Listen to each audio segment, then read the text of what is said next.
Hey guys, this is not our table, so don't get comfortable.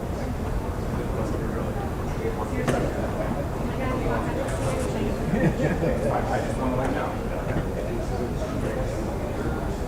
We're here for meetings, it's 3 minutes, they get fired.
she's like, you know, struggling.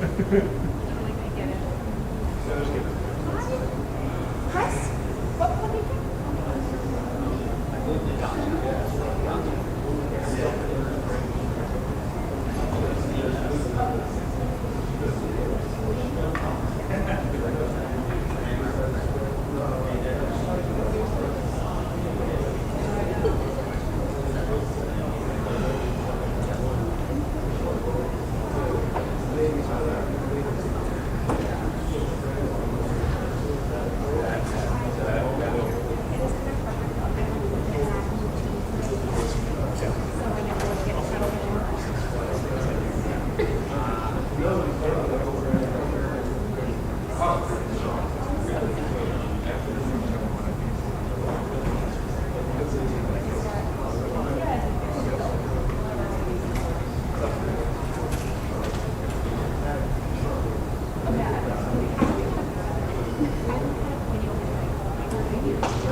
And then, May, just plug it into one of the cables in the alcove.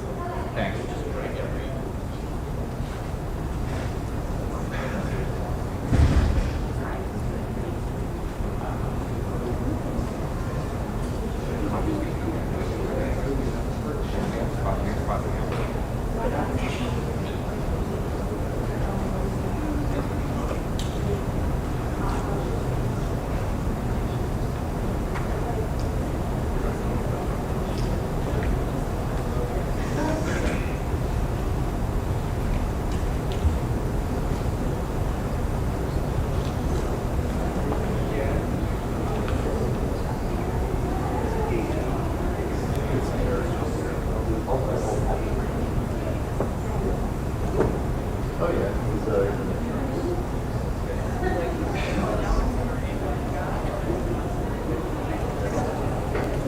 Alex.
Alex, Bob wants money check. Oh, he does?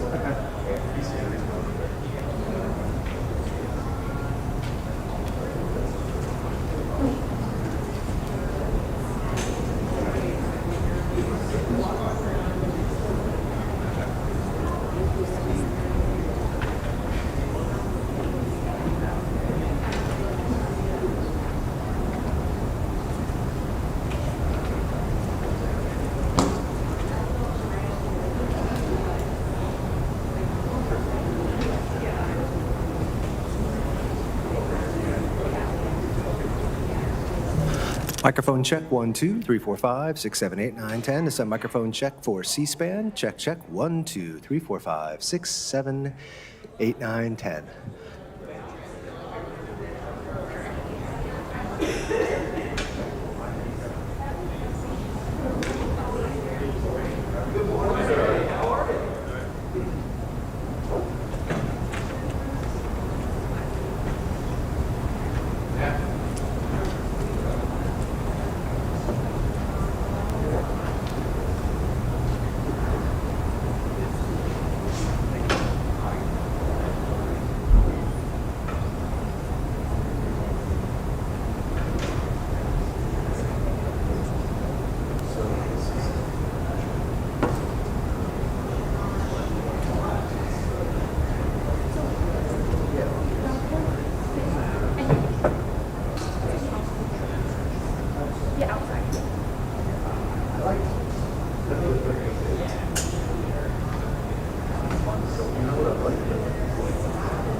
mean, I did this.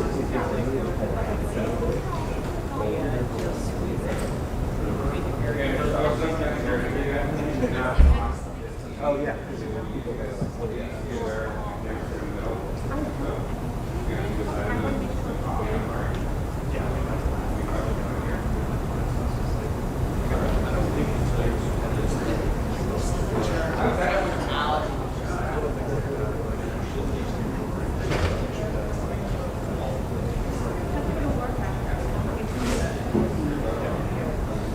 All right, folks, we are now opening the room to the public.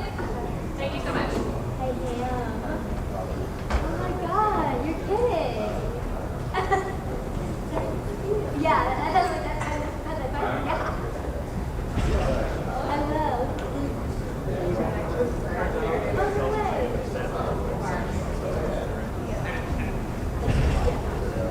Wait, that's so cool.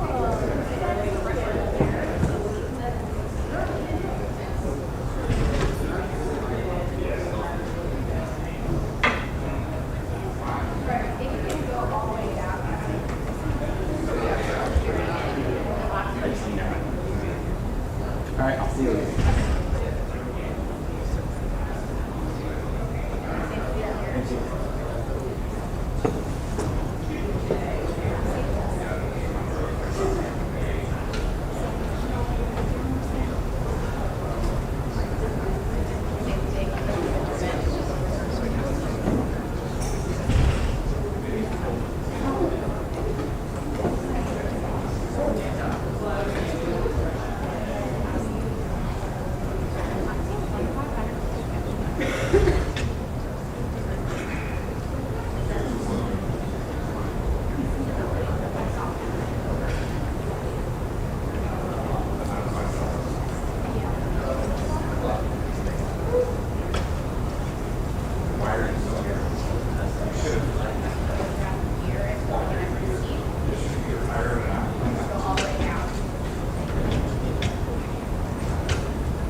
around.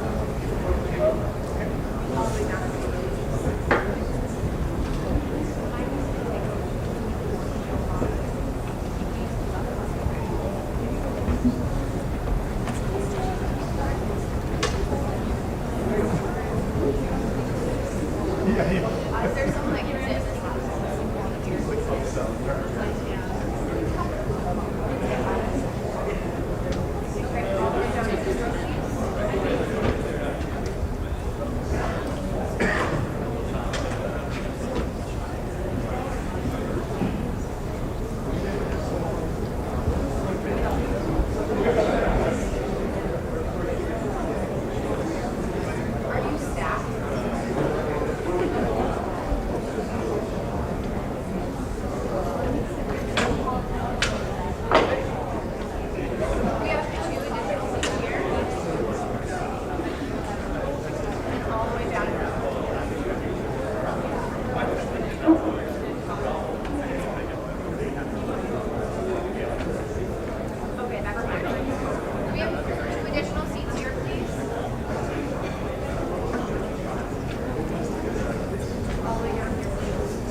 The committee will come to order.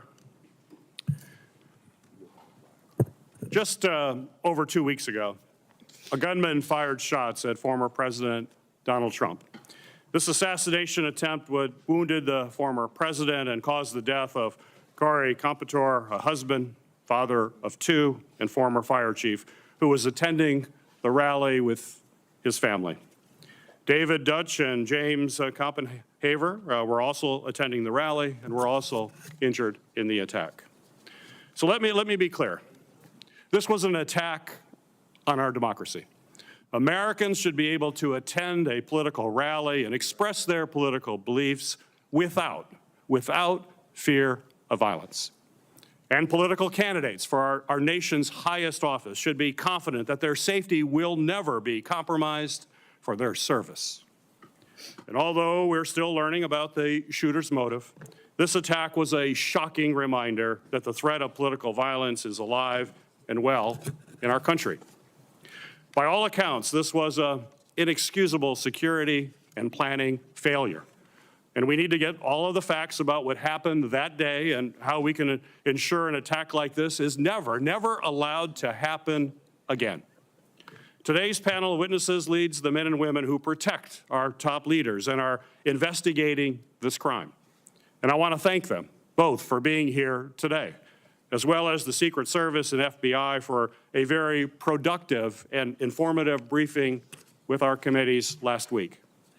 Today, our witnesses will help us begin to answer critical questions and get the information that we need to implement reforms that are clearly needed to strengthen security protocols for the U.S. Secret Service and the people who receive their protection. The Homeland Security and Governmental Affairs Committee has already begun that work. This discussion comes in the midst of a bipartisan investigation that Senator Paul and I have launched, in which we launched shortly after the assassination attempt took place. Our teams are still collecting critical information, speaking to law enforcement, and piecing together the details of this event. This past weekend, a bipartisan team of our investigators, along with key staff from Senators Blumenthal and Senator Johnson's office, traveled to Pennsylvania to speak with local law enforcement officials, review critical information from security officials who were working alongside the Secret Service, and to see the site firsthand. And I want to thank the incredibly brave local law enforcement officers in and around Butler County who responded that afternoon and who met with my staff this past weekend. They have helped to answer tough questions, as well as discuss in detail how the event actually unfolded. I also want to thank the owners of Butler Country Farm Show and the American Glass Research for allowing my staff and law enforcement to walk the grounds and examine the roof of the building the gunman was able to assess. We greatly appreciate your assistance. I've also requested documents along with Senators Paul, Blumenthal, and Johnson related to security preparations, intelligence gathering on potential violence prior to the attack, and detailed explanations of the security response from federal, state, and local authorities. As part of our ongoing investigation, We also seek to speak with additional federal law enforcement personnel, including Secret Service agents who were responsible for securing the event. Today's hearing is an important opportunity to ask critical questions and to begin to give the American people the transparency and the answers that they certainly deserve. There are still many unanswered questions. We need additional information about the Secret Service's advanced planning efforts, the decisions surrounding sniper and counter-sniper team use, placement, and coordination. We also need answers about what appears to be a problematic communication system that limited efforts to relay information and respond to events as they unfolded real time. And while today is focused on asking difficult questions about what went wrong, I also want to thank the men and women of the Secret Service who in an instant will lay their lives on the line to protect our nation's leaders. They have incredibly challenging jobs, and they must continue their mission no matter what our hearing and investigation reveals. I'm also grateful to our Senate Judiciary Committee colleagues for joining us in this important discussion. Given their key role in oversight of both of the agencies represented before us today, and it's very clear that the U.S. Senate is focused on a productive conversation that will generate real answers and real reforms. And I appreciate all the work from members of both of our committees to help us achieve this absolutely essential goal. I would now like to recognize Ranking Member Paul for his opening remarks. 18 days ago, a would-be assassin managed to climb onto a roof 400 feet from the stage where the former president and leading presidential candidate Donald Trump was speaking. The assassin's bullet struck President Trump, narrowly missing a fatal blow thanks to a last-minute head turn. Tragically, not everyone was so fortunate. A beloved husband and father in the audience was killed, his life stolen in an instant. 2 others remain seriously injured, their futures uncertain. The lives of law enforcement officers working the event and those in the audience have been forever changed. Yet the media has shamefully moved on to other stories, and Google has been caught trying to suppress iconic images of a bloody Donald Trump, images showcasing the resolve of our nation in the face of the attack. But the American people have not forgotten, and we will not forget. There is no question that this was a monumental failure by the Secret Service. They had one job, and they failed. We know that. What remains unclear is who specifically failed, how they failed, and what must be done to ensure that something like this never happens again.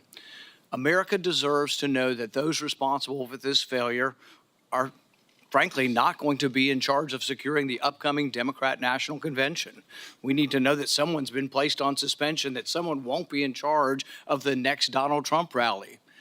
Now, I was encouraged to hear that the acting director, Rowe, has initiated a disciplinary investigation in addition to the ongoing Secret Service policy review. This is an important step. However, real accountability will require a comprehensive examination of all the facts, which still remain unclear.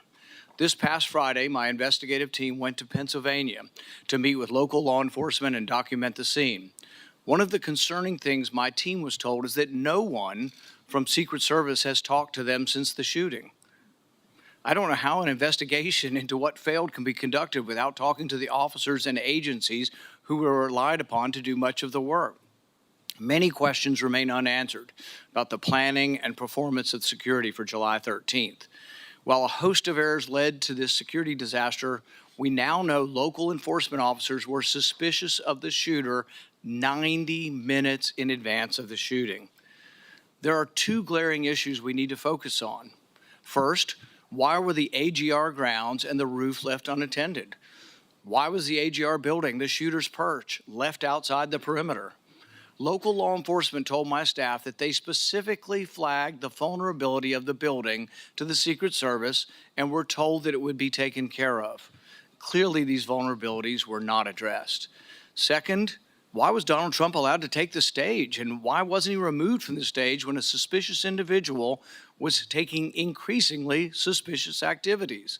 Over 20 minutes before President Trump began his speech, the Secret Service Command Center had been made aware of an individual with a rangefinder. At least 10 minutes before it was confirmed, the Secret Service's counter-sniper team had been made aware of the suspicious subject and provided a photograph and a detailed description. Why was the event not delayed until the individual was found and checked out? Interviews with local law enforcement paint a different picture in critical places from what we have been told by the Secret Service in other briefings. Now we need to hear from the Secret Service agents responsible for security that day. Our committee has formally requested interviews with those agents, but we have not yet been allowed to speak to them. I expect Director Rowe today to tell us when we will be allowed to talk to these people. Finally, let me close with this. Mistakes, grave mistakes were made on July 13th, but that does not take away from the bravery of dozens of federal, state, and local officers that day. We are grateful for their sacrifices and professionalism. They deserve the truth now also. It is our duty and our utmost responsibility to ensure that we learn from this failure and hold those responsible accountable. I would now like to recognize Chairman Durbin of the Senate Judiciary Committee for his opening remarks.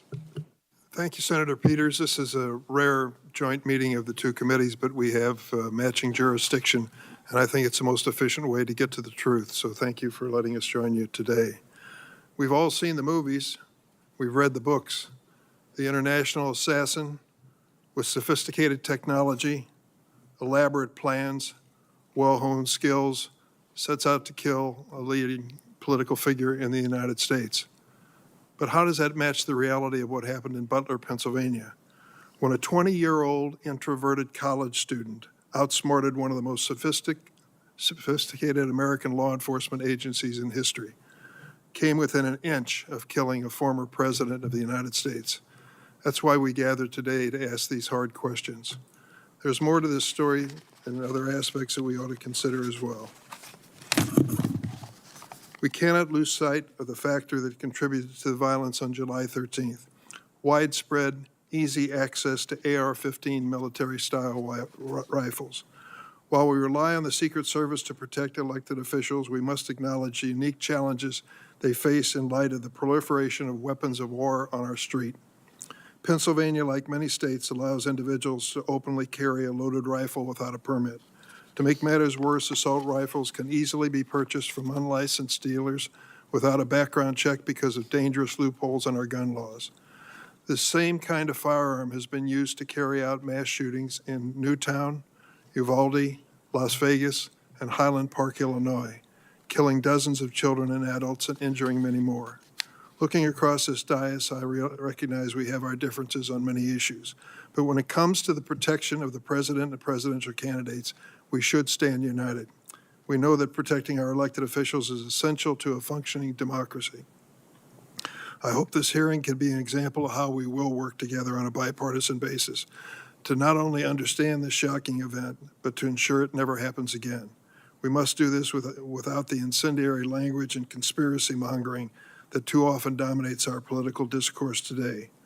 Ongoing investigations by the Secret Service and the FBI are critical, but Congress, the victims' families, and the American people deserve transparency and accountability now. I'll now turn to my partner on the Judiciary Committee, Ranking Member Lindsey Graham. Thank you, Mr. Chairman. Several of us from the military have a military background. If this happened in the military, a lot of people would be fired. And if a lot of people are not fired, the system failed yet again. Having said that, the people who are brave and jumped on the stage to protect the president need to be applauded. We need to learn what happened, make corrective action, but somebody's got to be fired. Nothing's going to change until somebody loses their job. Thank you. It's the practice of the Homeland Security and Governmental Affairs Committee to swear in witnesses. So if our two witnesses could please stand and raise your right hand. Do you swear that the testimony you will give before this committee will be the truth, the whole truth, and nothing but the truth, so help you God? Thank you. You may be seated. Our first witness is Ronald Rowe, Jr. Mr. Rowe is currently the Acting Director of the United States Secret Service. Prior to this role, Acting Director Rowe was the 23rd Deputy Director of the Secret Service. He has had a distinguished 25-year career in the Secret Service, from coordinating major security operations to collaborating with other government and law enforcement agencies. Additionally, he has served as the Chief of Staff to the Director, as Deputy Assistant Director for the Office of Protective Operations, and as Deputy Assistant Director for the Office of Intergovernmental and Legislative Affairs. Mr. Director, thank you for appearing before this committee today. You are now recognized for your opening statement. Good morning. Chairman Peters, Chairman Durbin, Ranking Member Paul, Ranking Member Graham, and distinguished members of the committees. Thank you for the opportunity to appear before you today. A critical part of the Secret Service mission is protecting our nation's current and former government leaders. The attempted assassination of former President Donald J. Trump on Saturday, July 13th, 2024, in Butler, Pennsylvania, was a failure on multiple levels. I join you and all Americans in condemning the horrific assault on former President Trump, Corey Comparator, James Copenhaver, and David Dutch. And I extend my deepest sympathies to the Comparator family and my sincere wishes for Mr. Copenhaver and Mr. Dutch's continued recovery. Before I begin, though, I want to commend the heroic actions of the men and women of the United States Secret Service on July 13th. Our special agents shielded the former president with their bodies while shots were still being fired, selflessly, willing to make the ultimate sacrifice without hesitation. I am extremely proud of these actions and those taken by the counter-sniper team to neutralize the threat that prevented further loss of life.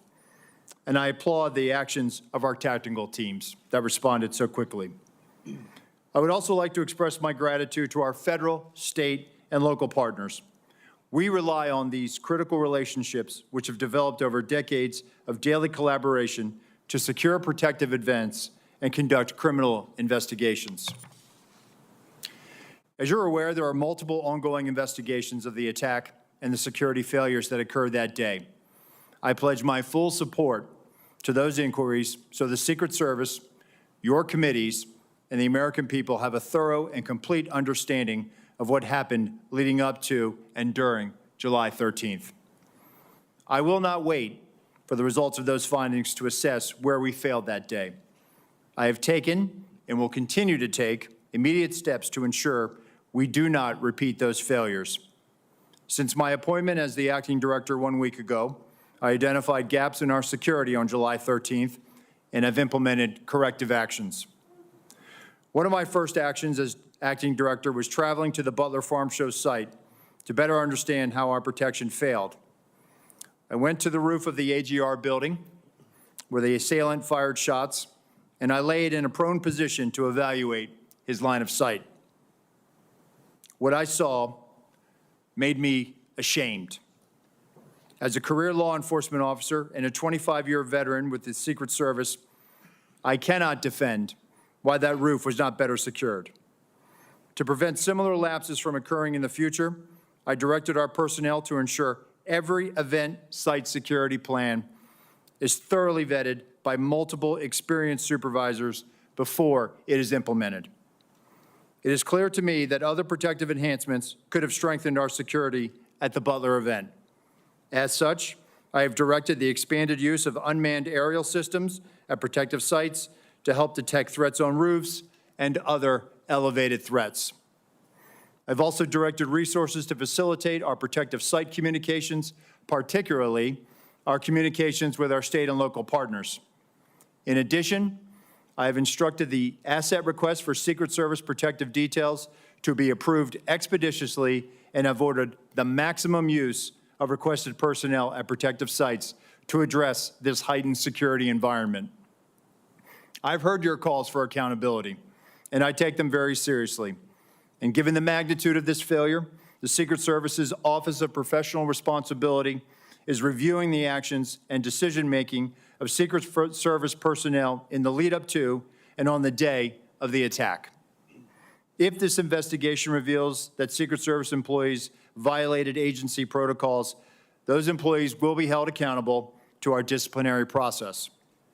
With respect to congressional investigations and requests for information, I instructed my staff to provide full cooperation and respond expeditiously on a continuing basis to ensure you have the information you need to conduct your critical oversight.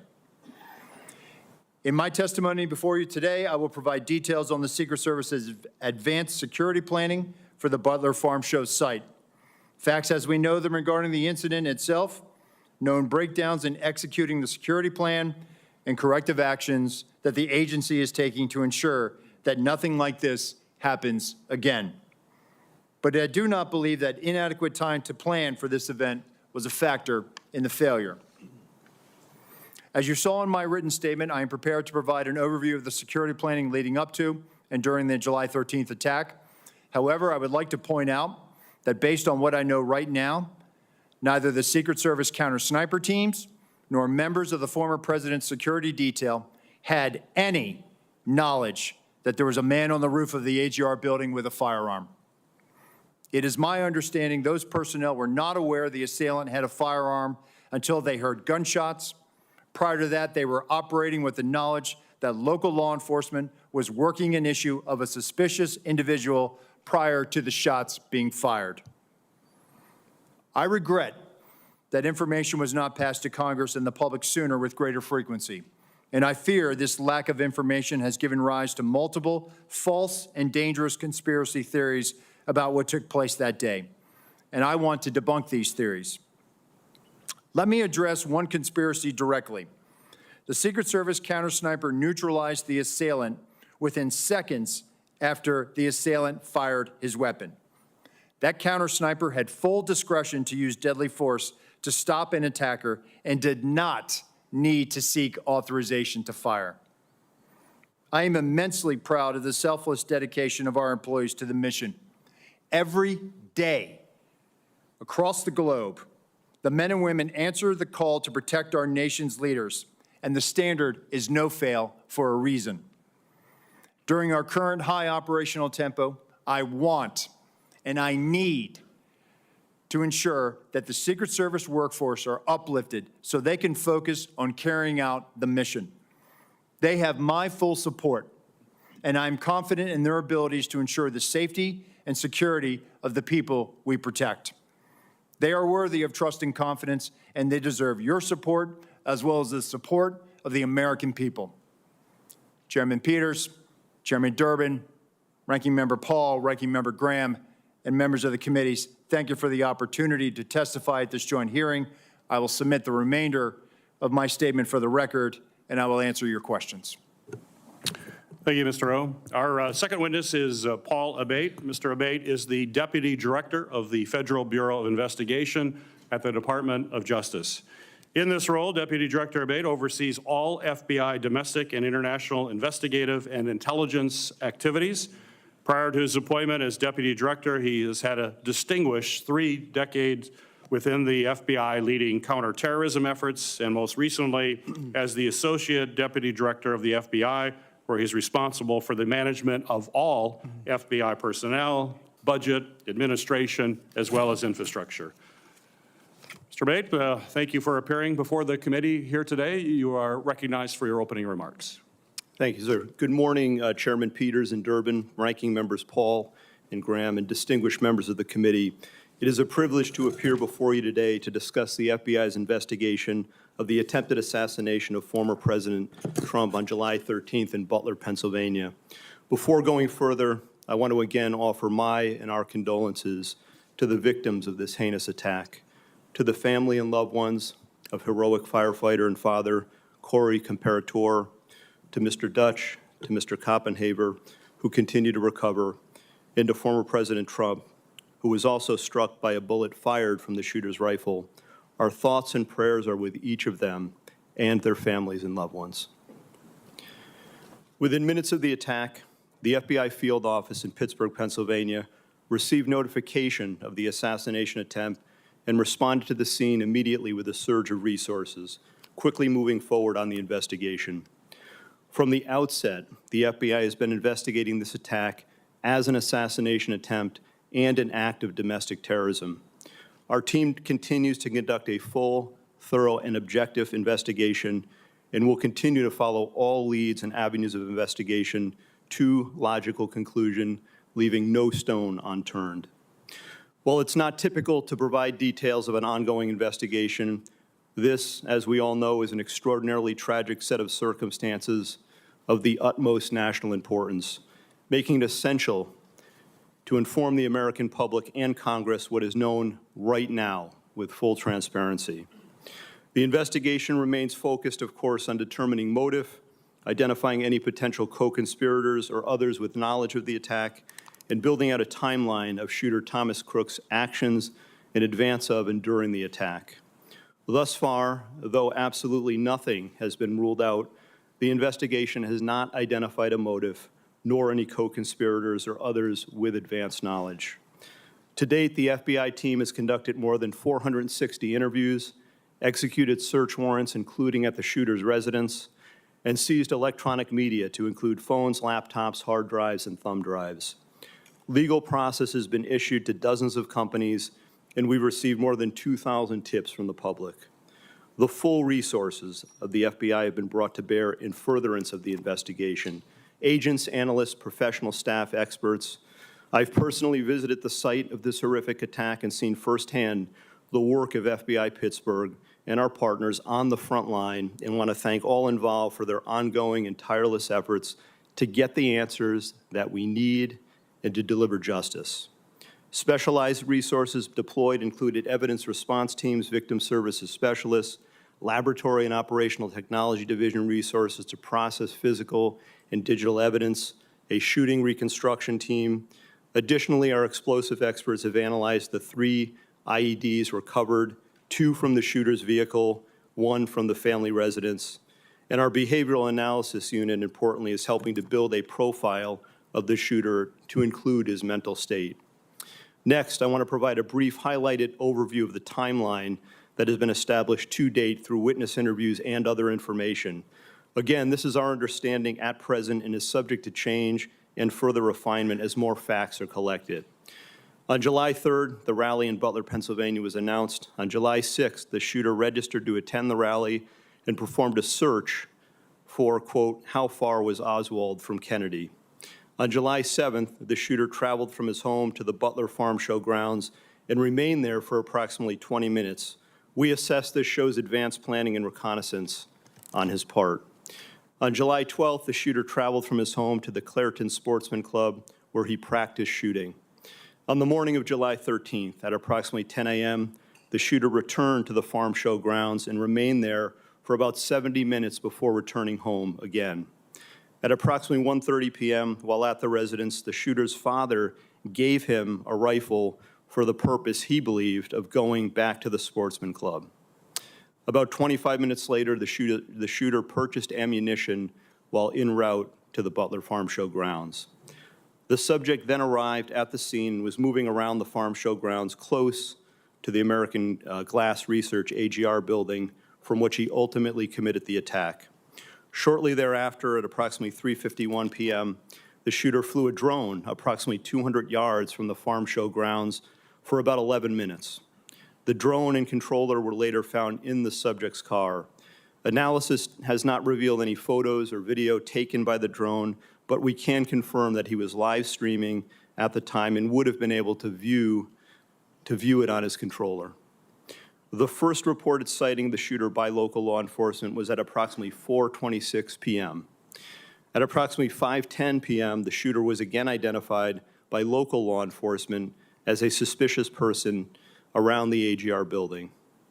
And at approximately 5:14 p.m., a local SWAT operator took a photo of the shooter.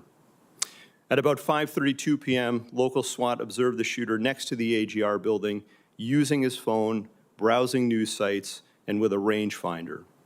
At approximately 5:38 p.m., the photo of the shooter taken earlier was sent to local SWAT operators in a text message group. Subsequently, approximately 25 minutes prior to the shooting, the U.S. Secret Service command post was notified of a suspicious person. Officers lost sight of the subject from approximately 6:02 p.m. to 6:08 p.m., but continued to communicate with each other in an attempt to locate him. Recently discovered video from a local business shows the shooter pulling himself up onto the AGR building rooftop at approximately 6:06 p.m. And at approximately 6:08 p.m., the subject was observed on the roof by local law enforcement. At approximately 6:11 p.m., a local police officer was lifted to the roof by another officer, saw the shooter, and radioed that he was armed with, quote, a long gun. Within approximately the next 30 seconds, the shots were fired. The evidence recovery team found 8 shell casings at the scene next to the shooter's body.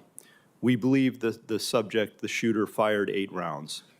While the investigation has not determined motive, the investigative team continues to review information from legal returns, including online and social media accounts. Something just very recently uncovered that I want to share is a social media account which is believed to be associated with the shooter in about the 2019-2020 timeframe. There were over 700 comments posted from this account.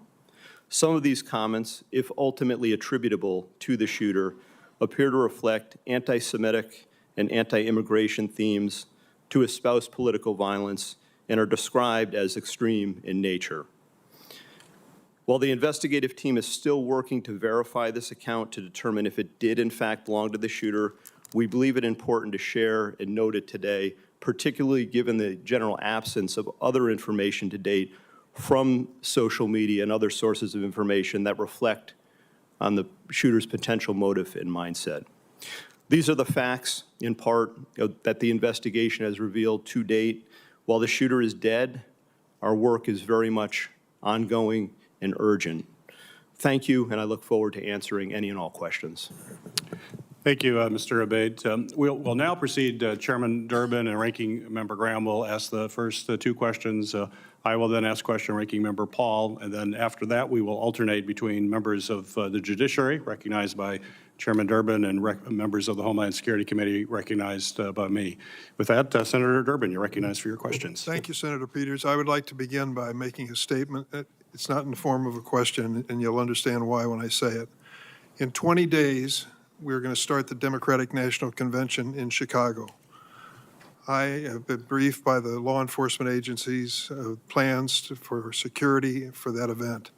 Tens of thousands of people will be there, including some of the highest-ranking politicians in the United States. I trust that both of your agencies can answer in the affirmative if I ask you whether you're actively engaged in working with the development of security plan, taking into consideration the lessons of July 13th. Senator, that is 100% yes from the Secret Service. Yes, from the FBI as well, sir. We've been working on this for well over a year in preparation. I'm not going to ask for details for obvious reasons, but I do want to ask a question about the Secret Service staffing. Congress has nearly doubled the budget for the Secret Service over the last 10 years, from $1.8 billion in fiscal year 2014 to $3 billion in fiscal year 2024. Despite this large increase in funding, the number of agents in protective operations has fallen from 4,027 to 3,671 during that same time period, an approximate 9% reduction. Acting Director Rowe, what accounts for protective operations losing 356 agents over the past 10 years? So, Senator, with respect to where we are today on staffing, and then I'll address the 10-year where we were. In this year alone, we are going to end the year on the positive of 200-plus agents. That's the first time in a number of years that we've been able to do that. Part of that was gaining some efficiencies in our hiring process. But what I want to re-emphasize is that we have not dropped standards. Only 2% of every applicant actually makes it through the hiring process. We are filling our classes at the Federal Law Enforcement Training Center, and we are doing this ramp up as part of what lies ahead of us with the LA Olympics in 2028. With respect to what has happened in years prior, this is a difficult and challenging job, being a Secret Service agent, living your life by somebody else's schedule, constantly away from your family, constantly having to meet increased operational and investigative demands, which we gladly do. But it's not for everyone. And I think there are times where people have to make tough choices and they decide to leave the agency. But that doesn't mean that they were any less of an agent or that they weren't committed to the mission, because we are all committed to being patriots and serving our country and protecting our nation's highest leaders. I think there was a variety of factors. Some of it was the pandemic. Some of it was, the economy or other opportunities. We have people that are very skilled in cyber that often leave the job. Some of the protective skills that they acquire are also in demand in the private sector. But some of the mechanisms that we've put in place just in the last year is also retaining our workforce. And that's what we are focused on right now. The Government Accountability Office has determined that restaffing from these losses have been slowed due to a number of factors, including the years-long background checks for prospective agents and the assignments agents must work through before being assigned to protection. Given these constraints, what steps have you taken to improve recruitment? So we're actually putting out targeted recruitment opportunities. So we've just recently put it out for within our uniform division for our counter sniper unit, our hazardous agent medical emergency response unit, our counter assault team on the special agent side. So we're actually trying to gather the best and the brightest. And I will tell you that we are having great success with a lot of these vacancies. But what I want to reiterate is that, for example, on the counter assault vacancy, we had 700 applicants that applied for this. Really, what we will glean after they make it through the process, and they have to be able to hold a top secret SCI clearance. Will be, if we realize 15 out of that tranche, that's a 2% pass rate. So it is very competitive, and we are trying to make sure that we are getting the best and the brightest without dropping standards. One last question for either one of you. What is the purpose of a rangefinder? And once this assassin was identified as using a rangefinder, wasn't that proof positive that he was a dangerous individual? So I'll say, Senator, that obviously somebody is trying to determine where they are in proximity to a location, a fixed location. I'll defer to my colleague here, but I believe it was a recreation or sports related. I thought I had read that it was a golf range finder. Nonetheless, it still would have provided him the ability to provide the distance that he was away from his intended target. Wasn't that enough? As far as raising suspicion? Yes. I think he was identified as being suspicious by local law enforcement. And nothing happened? Well, I know that local law enforcement was attempting to locate him. Thank you, Mr. Chairman. Thank you, Member Graham. Thank you. Let's go back to the resources. Do you need more money? Senator, listen, there isn't a single branch or a single agency in the executive branch that that needs more money. Everyone would take more resources. We've had a great relationship with the Department of Homeland Security, the Office of Management and Budget. Do you feel constrained to ask for more resources by anybody? No, sir, we don't. And actually, we have a great relationship with our appropriators and obviously the authorizing committees, and they have always looked out for the Secret Service. So I would encourage you to think big when it comes to resourcing the department in light of what happened here. At the time of the shooting, the Iranians were threatening high-level American officials, including President Trump, right? Senator, it's widely known. Right? FBI? Yes, Senator, that's 100% correct. Did that factor into the security footprint? So, Senator, what I will say is that it is widely known that the Iranians do not like us. I would refer you to the National Well, it's Security. not that they don't like us. They threatened to kill certain people, and they named them. Correct, sir. But I can't publicly It's comment. not like, I hate America. I'm going to kill these three guys. Right. I cannot publicly comment, sir, on. Well, they publicly comment on it. I mean, it's not But what Senator, you what think. I'm trying to say is I cannot publicly comment Okay. on what Fair enough. intelligence, but I Fair can enough. assure you that we do a threat-based protective model. I'd like to have that model provided to the committee. Could you do that? Yes, sir. Could you also give us the protocols that are in place to secure a site like this? Yes, sir. Okay, thank you. One, the protective detail around President Trump, I know them all very well. They're brave men and women. And these questions is not to belittle anybody. They're trying to find out how the system fails so badly. You say you're not reluctant to ask for more money. What do we need to do to make it easier to hire people without lowering our standards? I mean, I know it's a hard job. Can we do anything to help you? So I think we're willing to take that back, sir. I think we're working on our time to hire. Well, if you had more people, you'd have more time off. That's true, sir. Okay, Yes. well, let's get more people, more time off. These are tough jobs. I mean, people on this committee know. Yes, I don't sir. know how they hold a family together doing what they're doing. It's the military really on steroids. The encrypted app. Paul, can you tell us about these apps? Have they been broken into? The guy had some apps that were encrypted. I think we've experienced a range of returns on this. Some of the applications that he was using online were encrypted in nature. Some of the email accounts. Have we that he broken was, into them?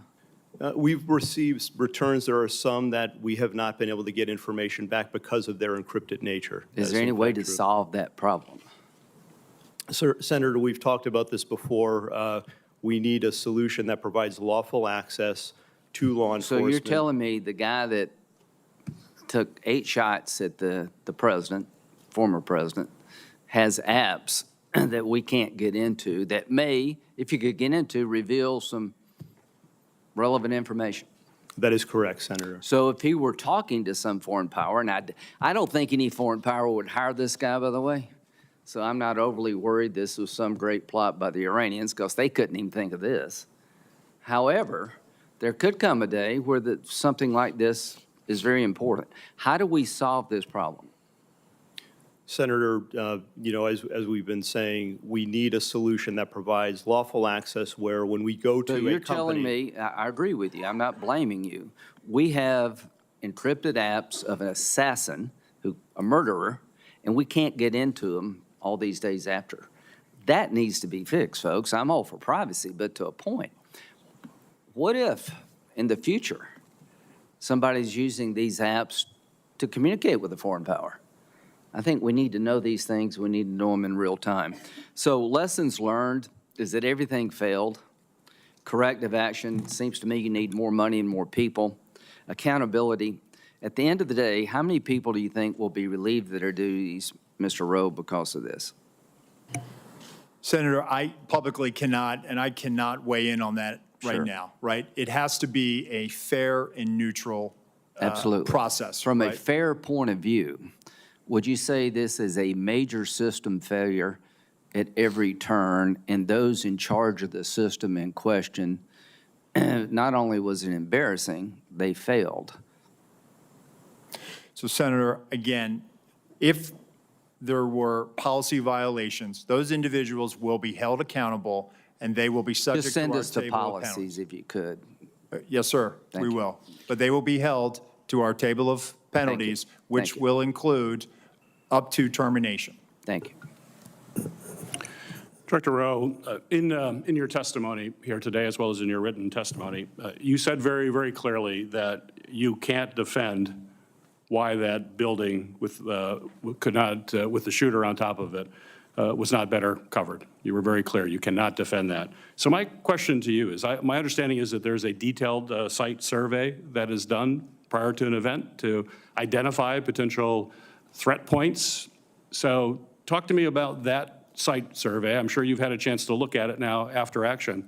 And how did that site survey get approved when it was so clear that that was a major threat from that building?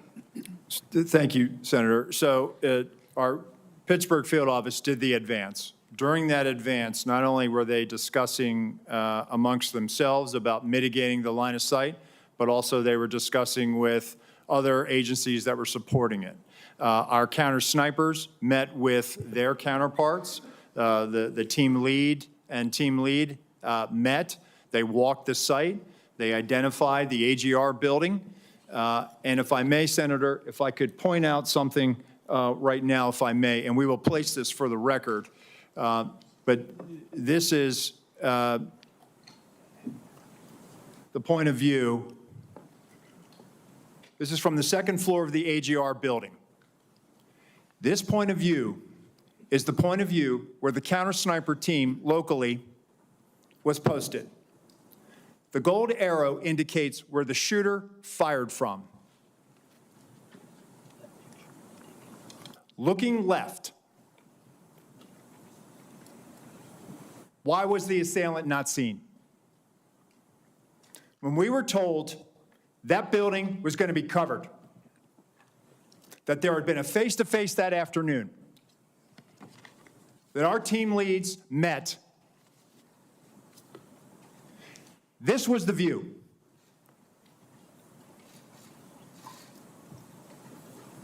Let me show you another view, Senator. B.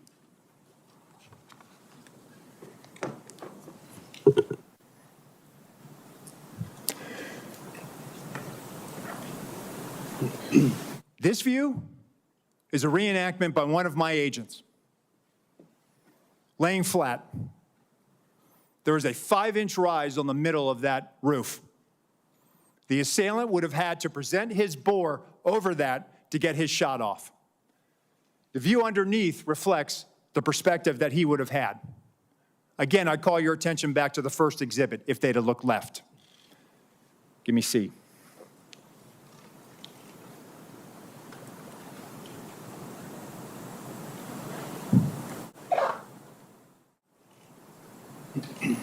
This is what our counter-sniper team saw. Shooter, no elbows. You barely make out the crown of his head. Below it, the assailant up prone. And let me just tell you, our counter-sniper, this individual, I know him. I consider him a friend. He has covered me operationally in conflict zones. And when I did my time on the president's detail, he exemplifies the courage, the skill, and the ability to respond under great stress in such short time to neutralize the threat and prevent further loss of life. Getting back to your question, Senator, these were discussions that were had between the Pittsburgh field office, the local counterparts, and everyone supporting that visit that day. And that's why when I laid in that position, I could not, and I will not, and I cannot understand why there was not better coverage, or at least somebody looking at that roof line when that's where they were posted. Director Rowe, the Secret Service, state and local law enforcement were on multiple communication channels, is my understanding, during that time. And as a result, local law enforcement was only able to call in to a state command center that was then relayed from the Secret Service. This seemed to be a recurring issue in emergency situations that we're finding with the federal government, that there's not a seamless way to communicate, particularly if you're relying on local law enforcement to deal with what was clearly a major vulnerability. Local law enforcement in Butler told my staff that they had no way of communicating directly with the Secret Service. And if I listened to Mr. Bates saying there was about 30 seconds between when the local law enforcement reported that there was a man on the roof with a gun, 30 seconds, if it's communicated directly to a counter sniper team, would that be enough time to react prior to the firing of those shots? Senator, if we'd had that information, they would have been able to address it more quickly. It appears that that information was stuck or siloed in that state and local channel. I will tell you, though, that there were our tactical elements did have, not only did they have embeds from Butler County ESU with them, but they also had radios on the tactical net. It is troubling to me that we did not get that information as quickly as we should have. We didn't know that there was this incident going on, and the only thing we had was that locals were working an issue at the 3 o'clock, which would have been the former president's right-hand side, which is where the shot came. Nothing about man on the roof, nothing about man with a gun. None of that information ever made it over our net. So that will change? Yes, sir, we are working right now to figure out the interoperability and also make sure that we do have access to those channels, whether through the counterpart system or some other means. Very good. Ranking Member Paul, you're recognized for your questions. Director Rowe, I'm encouraged by your attitude and what you brought here today, what you've talked about as far as immediate changes that you've made, and I hope you'll follow through with that. I'm encouraged by the fact that you acknowledge that it's indefensible that the roof was unattended. Would you say the roof being unattended breaches standard protocol for setting up a security perimeter? What I would say, Senator, is that that roof should have had better coverage, and we will get to the bottom of if there were any policy violations. I would think indefensible would go along with breaching protocol, and I can't imagine how indefensible would not be breaching protocol. What I would caution, though, is that I sense, and you're the Secret Service, and these people are your friends, and they are heroic people who do good things, that we can't let our friendships blind us from responsibility. So someone's in charge of the security at the zone. Would the Secret Service be in charge of the entire operation and they work with law enforcement, but they're in charge? The person in charge of the entire operation is the Secret Service, not the local police. You're correct, sir. This is a failure of the Secret Service. So that's what I mean. And look, I don't wish anybody harm. I appreciate the bravery of the Capitol Hill Police. I was at the shooting at the ball field. I've heard 100 shots coming my way. Fortunately, none came to me. But I appreciate the bravery of all the people who protect us. But there's also the idea that there are certain mistakes that don't make you a bad person, but they're just inexcusable, that if you made that mistake. So for example, let's say you determine, well, local police should have been on there and they told us, and local police says, no, they didn't tell us to do it, and it's a he said, she said. Still, ultimately, the agent in charge should be walking the grounds and say, there's a roof 100 yards away from the stadium with a clear sight. Someone's got to be on the roof. Local police, I told you to get on the roof. Get on the roof. Or you put the Secret Service. So ultimately, the buck doesn't pass along to somebody. Whoever's in charge is in charge. But really, I think it would be helpful to all of us. I know the process has to be meted out, but there needs to also be a process for protecting the next Trump rally.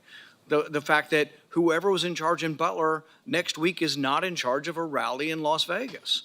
And so I think you really should say that. You should simply say that the leadership from that event is going through a process, but until that process, they won't be in charge of the Democrat National Convention. That would reassure a lot of people that they won't be in charge of security until it's determined. Can you tell us something to that accord? Yes, sir. So I can tell you that the team planning the Democratic National Convention, that is a national special security event. That team has been on the ground. That's from D.C. With support from our Chicago field office. But I just want to reiterate that our Pittsburgh field office staff, they are wearing this harder than anybody right now in the Secret Service. Right. They feel completely demoralized. And what I'm trying to do is also let them know that, listen, they need to be focused on the mission at hand. I also have to walk a tightrope here and make sure that I am not tainting any future discipline action. I understand, and I have great respect for all the officers, but ultimately someone had to be in charge and someone made a terrible error, and it's an error of judgment. The big error is the roof. But another big error is we have 90 minutes of a suspicious person. Now, Senator Durbin mentioned the rangefinder. None of these are enough to shoot a suspicious person, but they certainly, you would think, would be enough to stop the proceedings. That's where I think you get to the second major management or judgment error of this. Now, Trump's done probably 100 rallies like this. How often at one of his rallies are there 90 minutes of looking at one person and at least a half a dozen pictures of that person? How often does that happen? And is it against protocol to let a proceeding go on when you've got a suspicious person, 90 minutes worth of people talking about this person, and we don't stop the proceeding? Does that defy protocol? So Senator, while there's 90 minutes in total from when he's first identified by local law enforcement, we have about a 30-minute window. But at no time is there anything ever communicated about weapon or harm. And I think that's where the threat. A weapon, you shoot people with a weapon. Sure. Without a weapon, we're talking about people you stop and say, he had a backpack. which was probably big enough to have the AR-15 in it. In all likelihood, the backpack has the weapon in it. So a guy with a big backpack would never get through the perimeter. So once again, a big mistake was not having the perimeter wide enough to prevent people from shooting outside the perimeter. But the thing is, he would have never gotten through the perimeter, right? His backpack would have been checked. But people with big backpacks are very suspicious. And I would think he's been seen 6 times. But you got 20 or 30 minutes of knowing about it. But the thing is, there's all kinds of chatter going on about this. And you would think the chatter going on with the local police is on a police radio, and a policeman with that radio is standing in the control tent, so you get that communication. So there's a huge and massive breakdown. But really my question is, how often has this happened at other rallies where there's a half a dozen pictures and 90 minutes of people talking about a suspicious person? I just can't imagine that it's real common. So, Senator, at rallies, there are people that come to the attention of law enforcement for a variety of reasons. You know, if they come to our attention for some other activity that might, you know, put it a little bit, hey, we probably need to go check that individual out. This happens, and that's why we attempt to locate them. That's why it's important for us to try to find them. And it's important to have the information. And so local law enforcement did their very level best to try to locate him. They did provide us the photos 30 minutes prior. It just, he evaded any detection by law enforcement. But once again, it's the overall person in charge. It's a terrible breakdown. It's a terrible management decision not to have stopped it. There was a chance to stop the proceeding. And the question is not whether there's enough information to take down an individual. It's a much lower standard to say, hey, we're going to wait until we get this individual.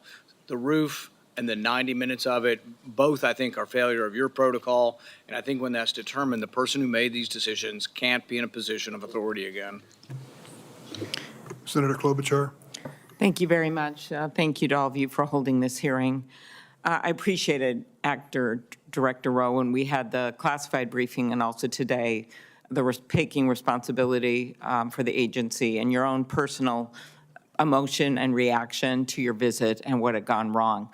For the people in my state that keep asking me, I just don't get how he got on the roof. I know we've gone through great details and a lot of examination. Could you just give a minute on what went wrong and how you think it can be fixed? Because I think it's just going to help to dispel the conspiracy theories. There are some people that think it didn't really happen, which of course is completely ridiculous. It did. There are some people that think all kinds of conspiracies went on within the government, which is also false. But could you just tell them what went wrong so they understand? Yes. No, thank you, Senator. I've thought long and hard about this. I think this was a failure of imagination, a failure to imagine that we actually do live in a very dangerous world where people do actually want to do harm to our protectees. I think it was a failure to challenge our own assumptions, the assumptions that we know our partners are going to do everything they can, and they do this every day. But we didn't challenge our own assumptions of, we assume that someone's going to cover that. We assume that there's going to be uniformed presence. We didn't challenge that internally during that advance. So moving forward, I've directed that when we're talking to people and we're making requests, we are very specific about what we want. We are providing explicit instructions on exactly what our expectation is and what we need them to do and what we want them to do. That's the only way that we're going to be able to move forward beyond this. And let me just tell you that our state and local law enforcement partners are the best. So this belief that somehow they are less than federal law enforcement or they're less than the Secret Service, they're out there patrolling communities every day. They're the ones out there going into hazardous conditions every day. They know their communities. They have the ability to enforce state and local laws. Our advanced agents do not. Right. We need them, and we need them to be partners with us, and I think we need to be very clear to them, and that may have contributed to this situation. Yeah, appreciate that. I have the same respect. Next, one of the things you mentioned to me was, and to all of us, was in this other briefing, was just the texting protocol. And I think a lot of us think about this in non-security settings, about how people are just texting all the time instead of talking, and how it takes our eyes off, in your case, the target.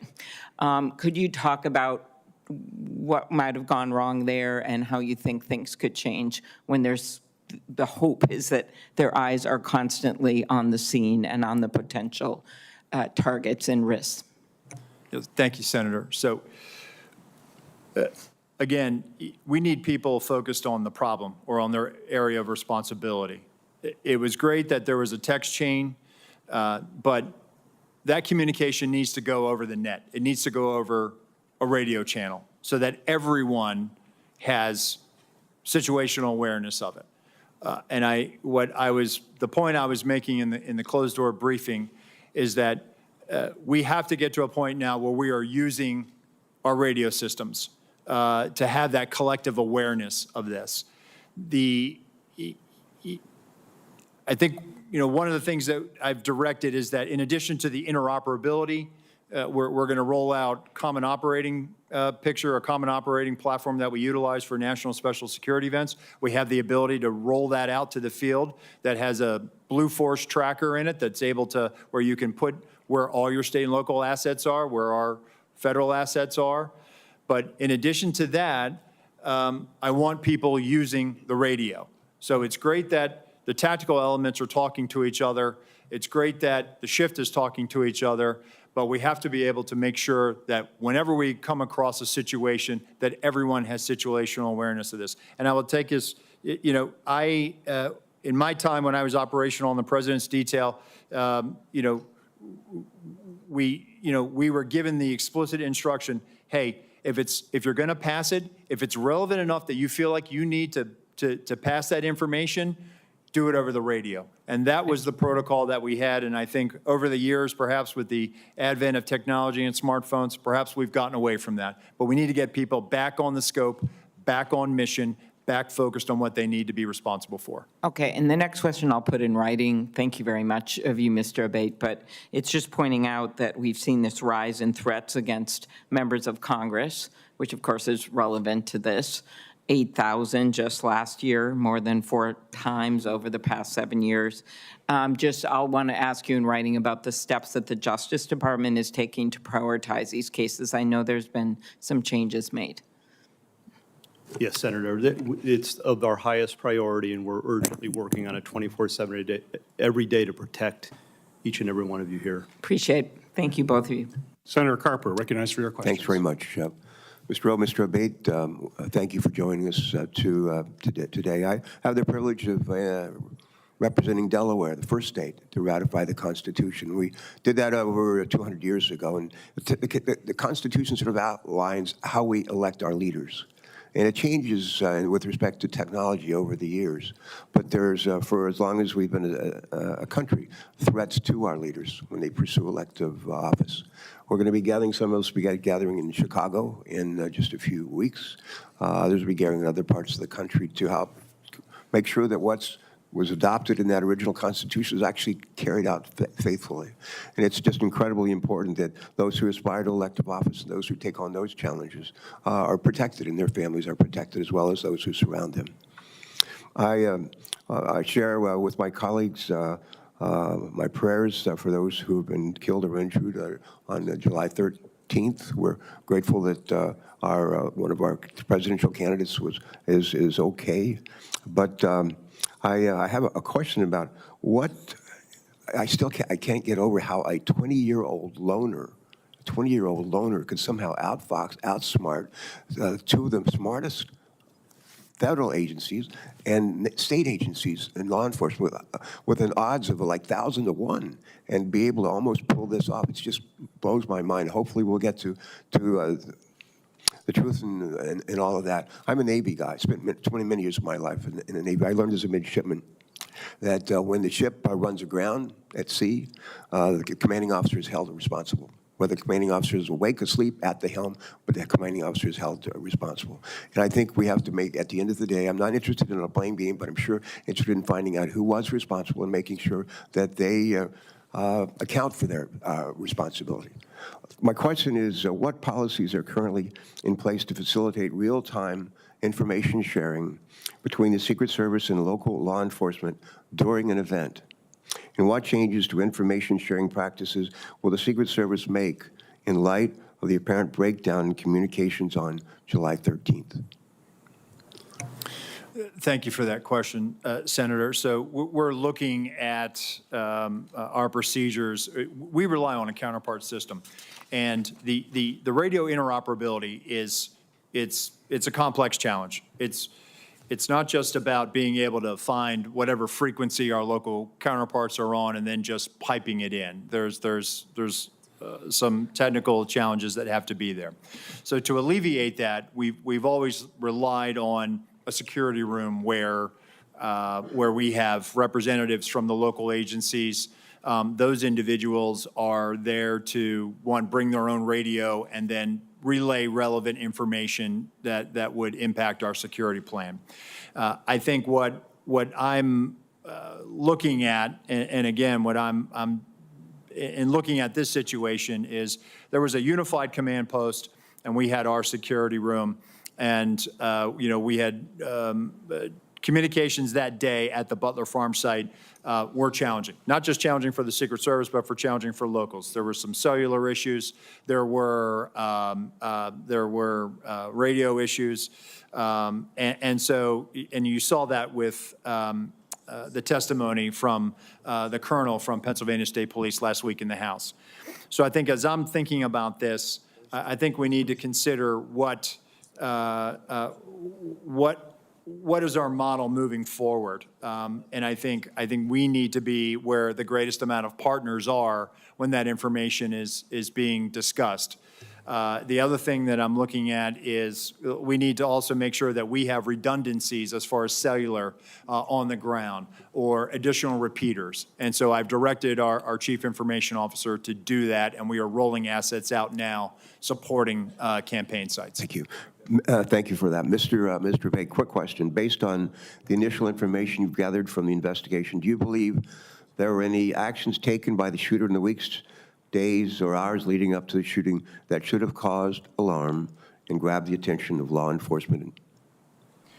He did not have any interactions with law enforcement leading up to this, Senator. We haven't found anything yet that would have alerted law enforcement or FBI or Secret Service to his intention activities in advance of this event. I will note, however, to your prior question, that we do have a very strong relationship, an integrated relationship between FBI and Secret Service and every other federal, state, local agency you can imagine. We have constructs like the Joint Terrorism Task Forces and Violent Crime Task Forces where we're cross-embedded with each other. And when it comes to this event and others like it, we're always talking in advance. In fact, with respect to this event, we did have a meeting between U.S. Secret Service and FBI in the days leading up to the event to assess whether there was any information or intelligence pertaining to a threat against the rally or to former President Trump or anyone else there. There was an absence of that in the lead up specifically, and again, none of us had any information in our holdings with regard to the ultimate shooter. All right, thank you for that. Thanks very much, both of you. Next on the Senate Judiciary Committee is Senator Grassley. Yeah.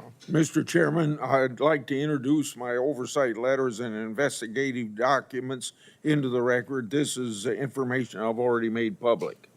Without objection. Okay, thank you. I'd also like to call my colleagues' attention to a legislation that Senator Cortez Matos and I've introduced would require Senate confirmation of the Director of the Secret Service. I think this is very important because no other agency has a no-fail mission.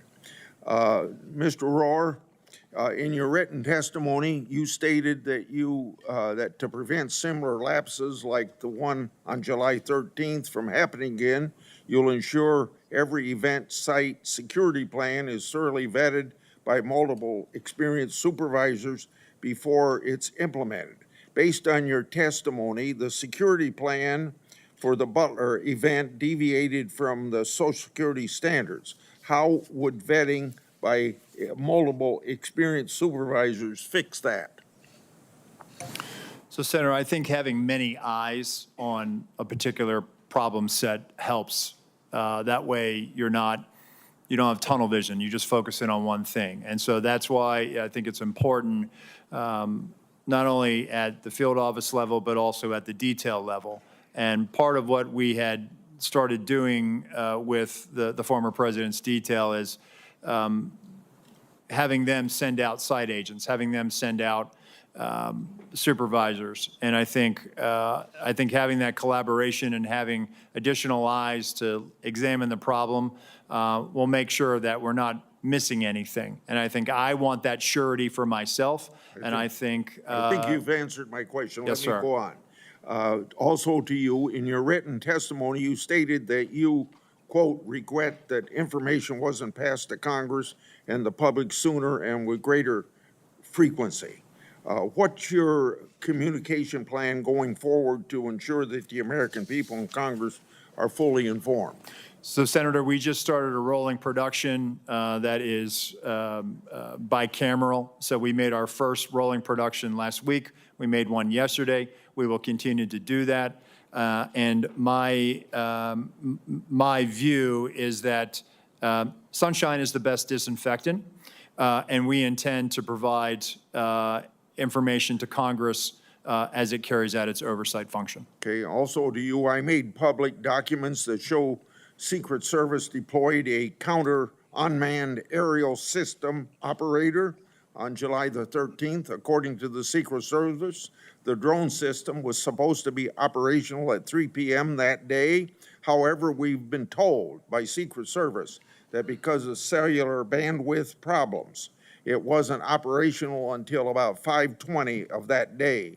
If the system was operational, Secret Service would have had the ability to detect the shooter and his own drone use. Why is the Secret Service dependent upon local cellular network? Does the Secret Service have a backup plan in place? Yes, thank you, Senator. And that is something that I briefed in the closed door, and again, something that has cost me a lot of sleep because of the eventual outcome of the assailant. That what if we had geolocated him because that counter-UAS platform had been up? It is something that I have struggled with to understand, and I have no explanation for it. Okay. It is something that I feel as though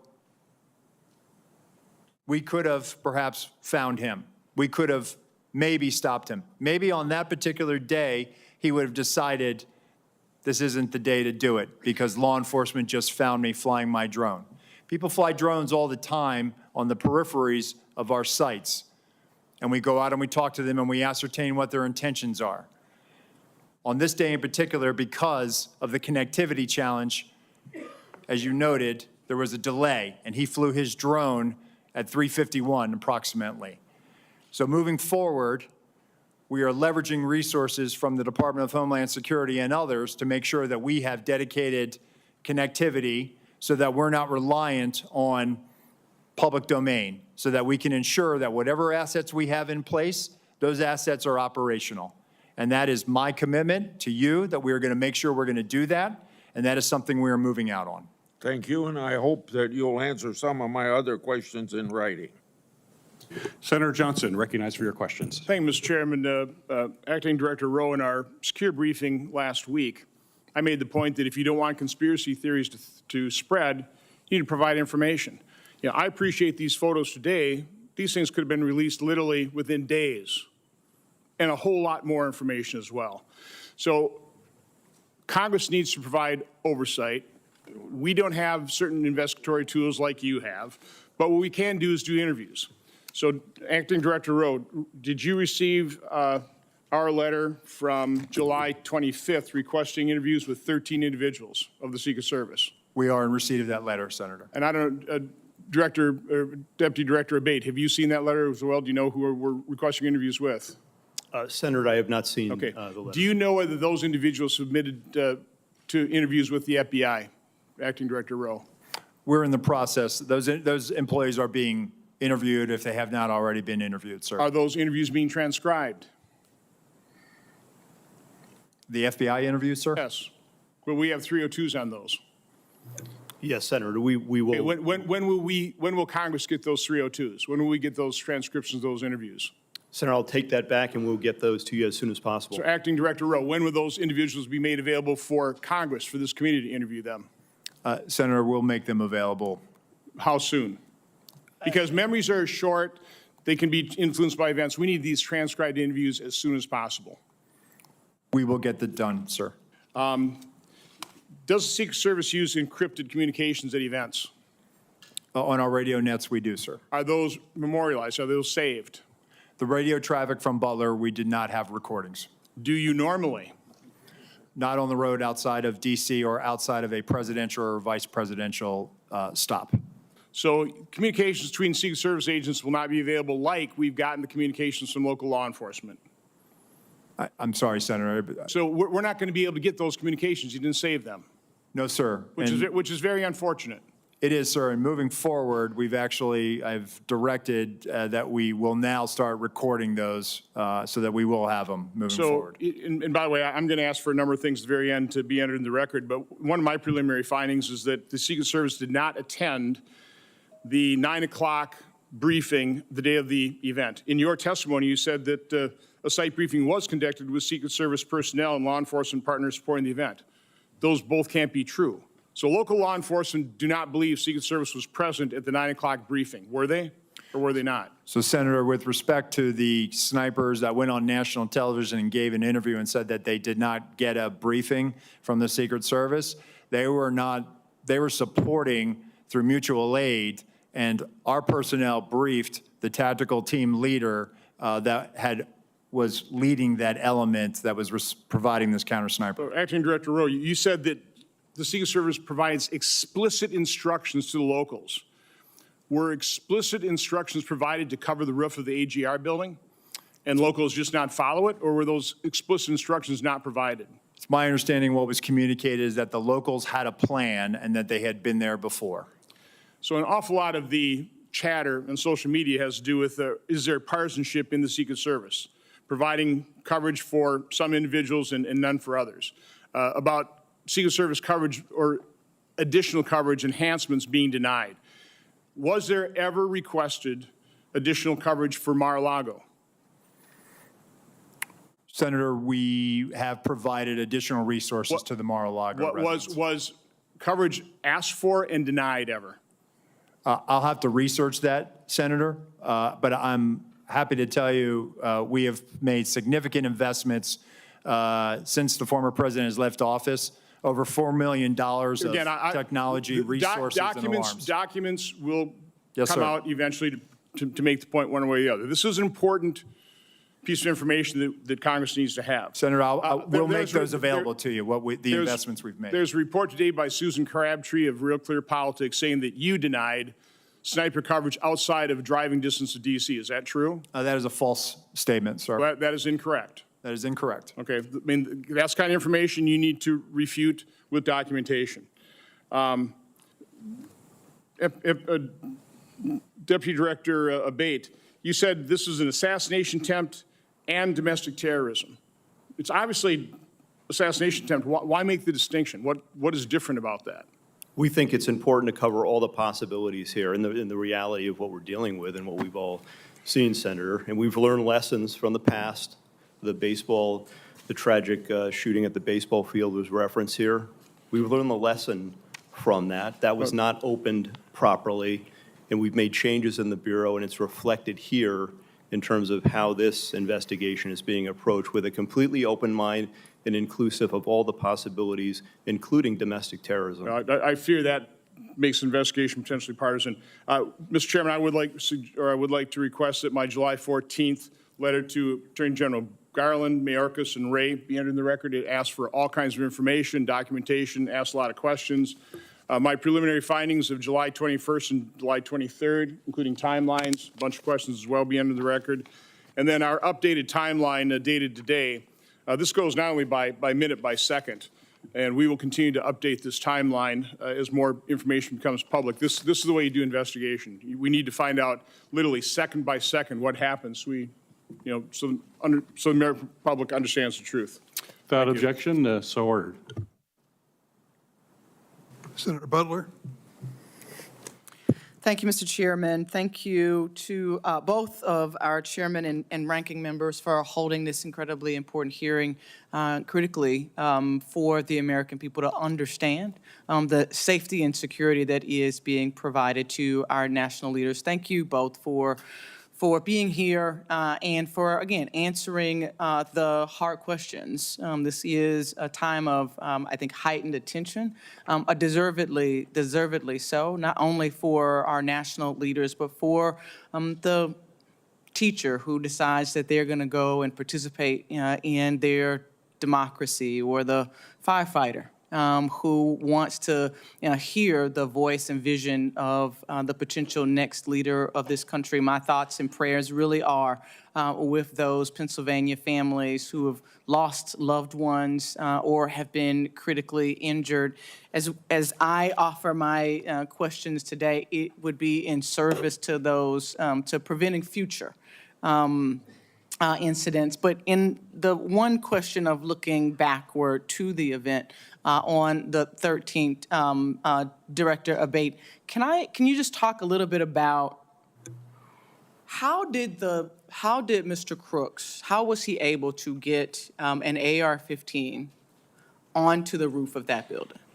Does your investigation illuminate anything that we have learned to help to make that point more clear? We don't have definitive evidence yet as to how he got the rifle up there.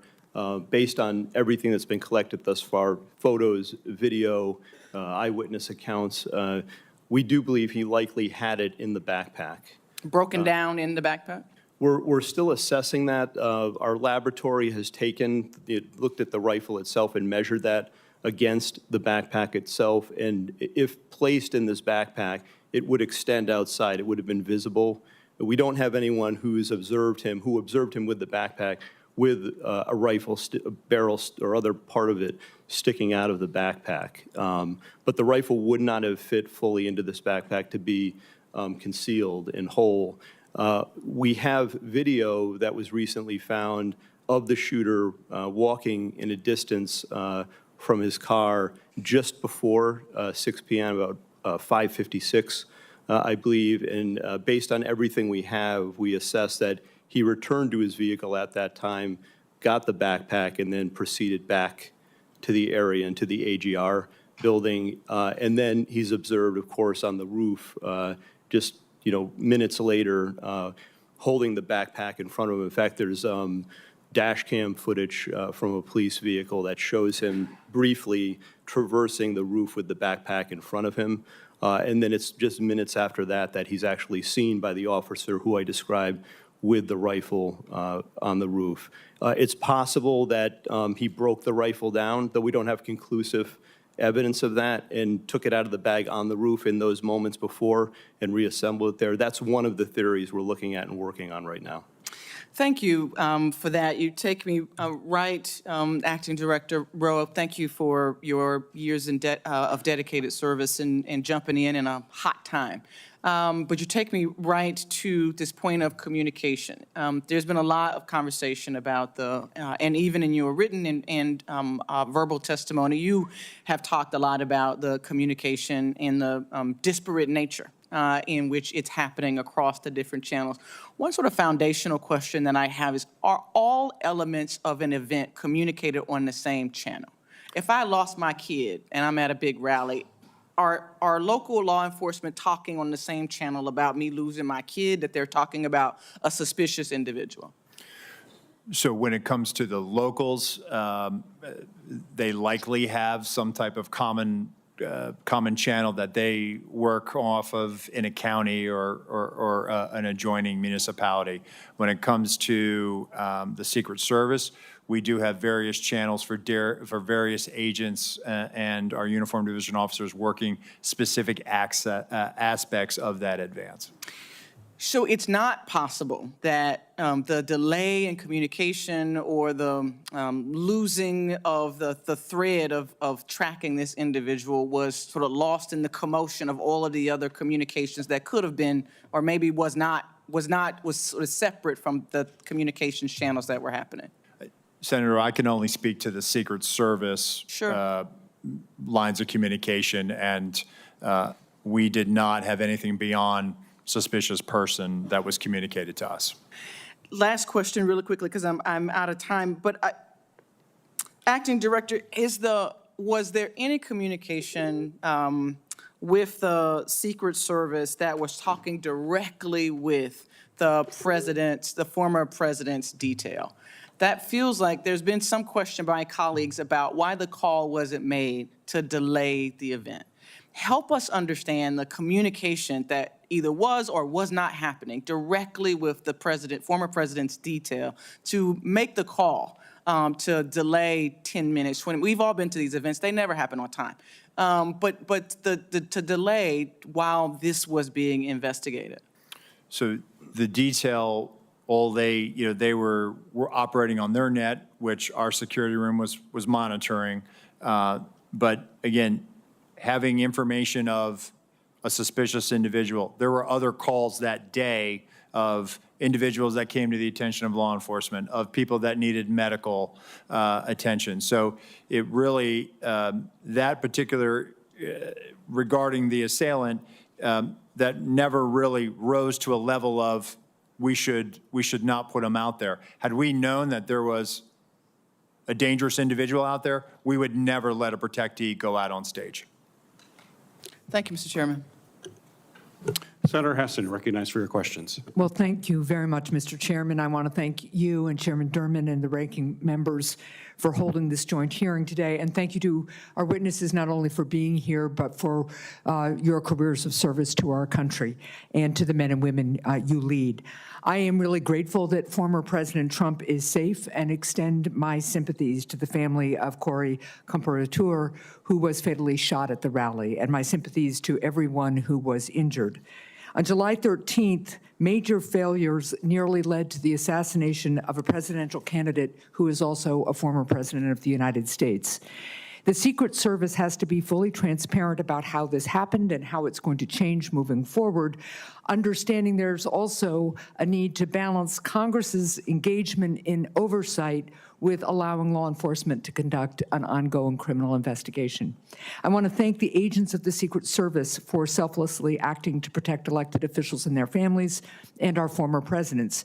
We're grateful for their sacrifices and their service, and I want to thank all law enforcement, and particularly law enforcement officers and first responders who worked to minimize harm to the crowd on July 13th. Mr. Rowe, I want to start with you. New Hampshire hosts many political rallies. Protecting the speakers and attendees at these events requires extensive coordination between state and local law enforcement, the Secret Service staff, and obviously campaign event staff. As a former governor, I've experienced some of the challenges that this type of coordination can create, but we know that this coordination is really essential to public safety. It's clear that there were significant coordination failures on July 13th. You told us earlier that the local SWAT team told the Secret Service that local law enforcement had eyes on the AGR roof. But there are reports that members of a local SWAT team never met with the Secret Service in the days before the Butler rally. What steps does the Secret Service take prior to political rallies to ensure that the agency is effectively coordinating with the candidate security details, with state and local law enforcement, and with campaign event staff? So as part of the advance process, Senator, as happened in Butler as well, there's a police meeting, and basically that initiates the advance. That's bringing in all the not only emergency management officials, but all the state and local law enforcement agencies that may have aspects of supporting or assisting in that advance and on that visit. The focus of that police meeting, one, is to exchange numbers and business cards, and then coordinate times for walkthroughs. There were walkthroughs of the Butler Farm site with local law enforcement agencies that were supporting that visit. And that was directly as a result of having that police meeting to begin the process of figuring out, dividing up the labor areas of responsibility. So what you're telling me is that at that meeting, the Secret Service the first meeting led to the walkthrough that the Secret Service does with local law enforcement, and that at least some members or directors of the local SWAT team would have been part of that process? Well, as I understand it, the Beaver County, they were seconded to assist Butler, but the Butler ESU team were part of the advanced process. Okay. How many agents did the Secret Service provide to plan and secure this event, and how many people from state and local law enforcement agencies supported the security of this event? So in totality, between law enforcement, state and local and federal, there were 155 personnel at the Butler farm site that day. All combined Secret Service, it's in the 70s. And then we had support from Homeland Security investigations that were providing post standards. And then we had approximately 70 or so various Pennsylvania state law enforcement. Okay, thank you. I want to go to one other issue before my time expires.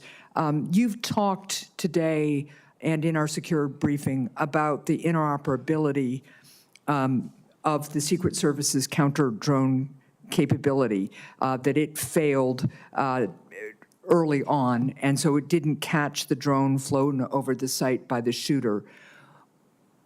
First, what changes you've addressed this a little, but what changes is the Secret Service making to ensure that it has backup technology? But also, what efforts did the Secret Service undertake to coordinate with other law enforcement regarding anti-drone capability at the rally site? We're working to determine that right now, Senator. We're getting the redundancies in place. Counter-UAS authority, it is a little complex. State and locals don't necessarily have this ability to do that. It does require coordination with the FAA because it could impact commercial travel. Okay, thank you. And Mr. Chair, I'm just going to follow up, and I think one of the things that you're hearing from a lot of folks, but I'm not sure we're really clear on yet, is how is it that somebody who clearly is arousing concern from law enforcement isn't identified as suspicious, and how is it that that information doesn't get to the president, the former president's detail? So I'll follow up in writing. Thank you. Senator Cornyn. Thank you, Mr. Chairman. Director Rowe, can you explain why the shooter's drone worked? Because there was no counter-UAS present, sir. Well, you had a drone system, but you had bandwidth problems. The bandwidth apparently was adequate for the shooter's drone, but not for the Secret Service. Can you explain that? I have no explanation for it, sir. We also know that in the military context, electronic warfare or jamming capabilities are commonly used on the battlefield. Does the Secret Service have jamming capabilities or drones? We have drones, sir, and when it comes to, I have to be very careful about how I answer this one in an open forum. What I can tell you is that we have technical security measures, sir, to address, I think, what you're asking me. Well, the question is, can you take down a suspicious drone? Because this can be used not only for surveillance by the shooter, which obviously it was here, but also drones can be weaponized and be used as a threat to the president, or in this case, the President Trump. Do you have the capacity to stop a weaponized drone? What I will tell you, sir, is that we have technical security measures that we utilize at permanently protected sites. We also have the ability, in a limited fashion, at temporary sites. What I can tell you is that on this day, the counter-UAS system had technical difficulties and did not go operational until after 5 o'clock.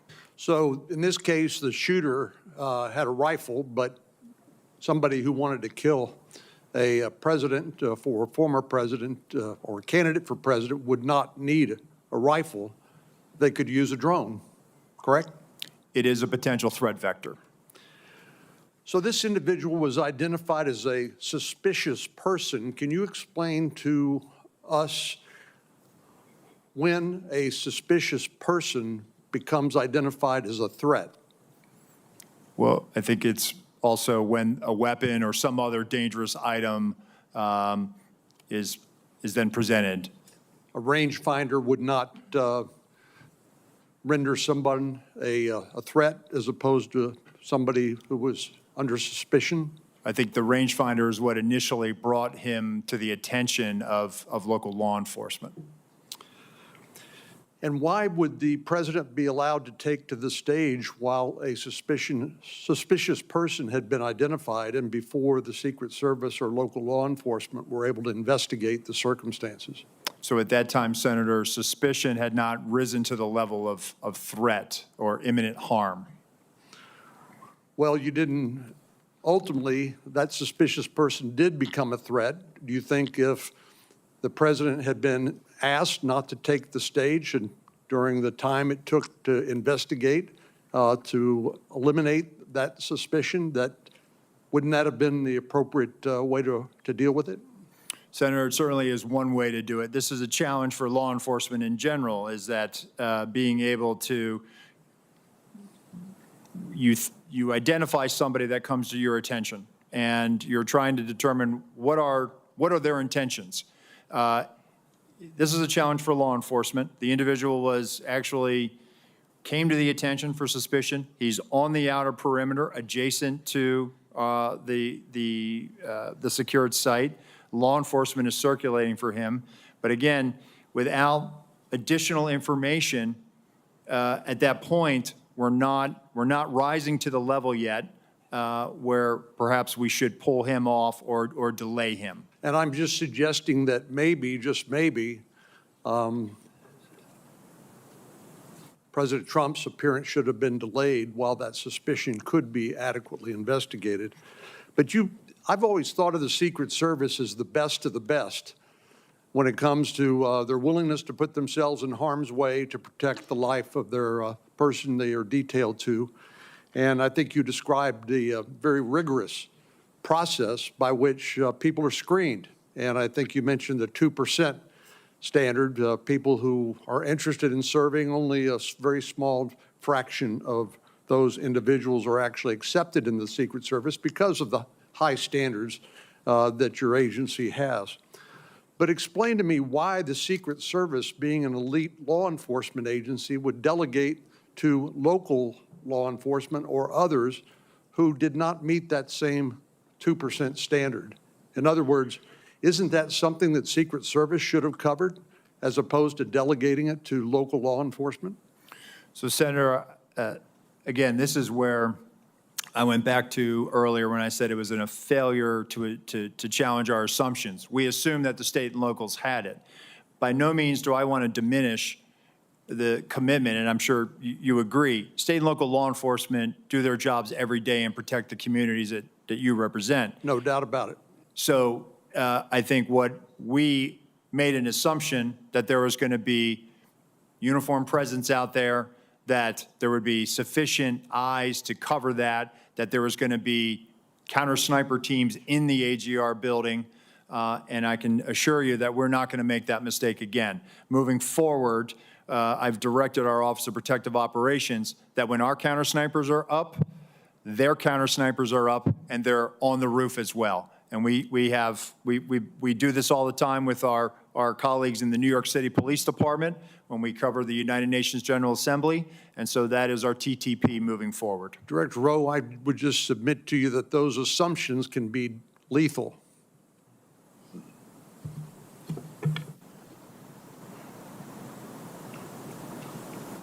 Senator Scott, you're recognized for your questions. Thank you, Chairman.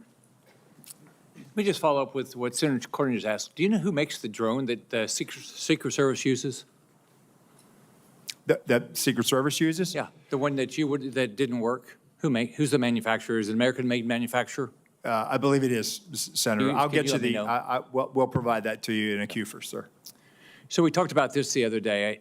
There's not in our very few times in history do our presidents get shot at. So you know that this is something that the American public is very interested in. So as Senator Johnson said, there's a lot of questions being asked. I was at church Sunday, and 3 people came up to me and asked me if there was a second shooter. So there's all this information that's not, you guys are not responding to. When I was governor of Florida, I had 2 mass shootings. I had the Pulse nightclub shooting. I had the Marjorie Stoneman Douglas shooting, and we did 2 or 3 times a day, local, state, and federal law enforcement, FBI, everybody involved. We answered questions. What I asked you the other day is, why aren't you doing that? What you've allowed, what both of you have allowed, you've allowed the public to ask, assume the negative. And so, which I don't get. I think you should have been doing, and I think you guys should have been doing all along, at least once a day press conferences. I think that you've got to tell the public what's going on. Having a hearing is really nice. But I mean, how often are we going to do this? I mean, you're clearly not going to do it here for another month and a half. So I asked you the other day, why aren't you doing press conferences? And are you going to commit to doing press conferences? I think what you all said the other day, you're going to ask Secretary Mayorkas and Director Ray if you guys could do those daily press conferences and start giving the public information. What's the answer? So, Senator, that's why, one, I'm here today. I'm here today to provide information and answer those questions. And we are moving towards doing more frequent releases of information, and we are willing to do that press conference. And once we get through this hearing today, we are going to, in all likelihood, do one this week. Okay, so what's the commitment to the public that you're going to do press conference? I mean, are you going to, it's what, 17 days? I mean, the information, I mean, we are sitting 17 days into this, and I'm getting asked questions that I can't believe are true, but the public believes it's true. So what you all are doing is you're ruining your reputation, you impact the integrity of the federal government. It makes no sense to me. So are you going to commit to, are you going to do it once a month? I mean, both, and the FBI, the same thing, not just you. What did Director Ray say? Did he say you couldn't do it? Senator, if I may jump in here. First, thank you all for your guidance in this regard. And in fact, we haven't done something every day, no doubt about that. But, we're focused from the FBI side on the investigation in part as we laid out here today. We actually, based on your guidance, we did a media engagement, not a stand-up type press conference just yesterday, and laid out in full everything that I've shared here, and even beyond that, just in the interest of time. But we are, because of the intense interest in this and the implications and the national importance, we've literally provided everything through media and through journalists from the investigation thus far. We remain committed to do that in full, answering any and all questions and sharing any and all information we obtain. Do you guys realize the value of going in front of the press and answering all their questions? I mean, you realize that if you don't do it that way, everything gets filtered. You get to put out all the information, and you should be providing. I mean, you should be every day say, this is what we know now. This is like Senator Johnson put together a timeline. You should have put together a timeline. You should immediately put out, this is what we know right now, and this is what we don't know. Like you've said, you don't know how the gun got up there, right? You've said it, but why have? That should have been out all along. Say, we're looking at it, it doesn't make any sense, we've done this, we've done this, we've done this. If you do, I mean, I just don't get it, why what you're doing. You're ruining, I've said this about the FBI. I mean, the people that work at the FBI, people who work at Secret Service, they're great people. You're a black hole. You lose the support of the American public because people don't believe you're being direct with them. So I completely disagree with your approach. I just want to finish. I've got like everybody else. I said I did a letter July 18th. I haven't gotten any answers yet. I want to put it into the record, and I'd love to get the answers to this because this is what the public is asking for. They want more information. They want to know what happened, who's going to be held accountable, and how we're going to make sure this never happens again. Thank you. Without objection, it'll be entered in the record.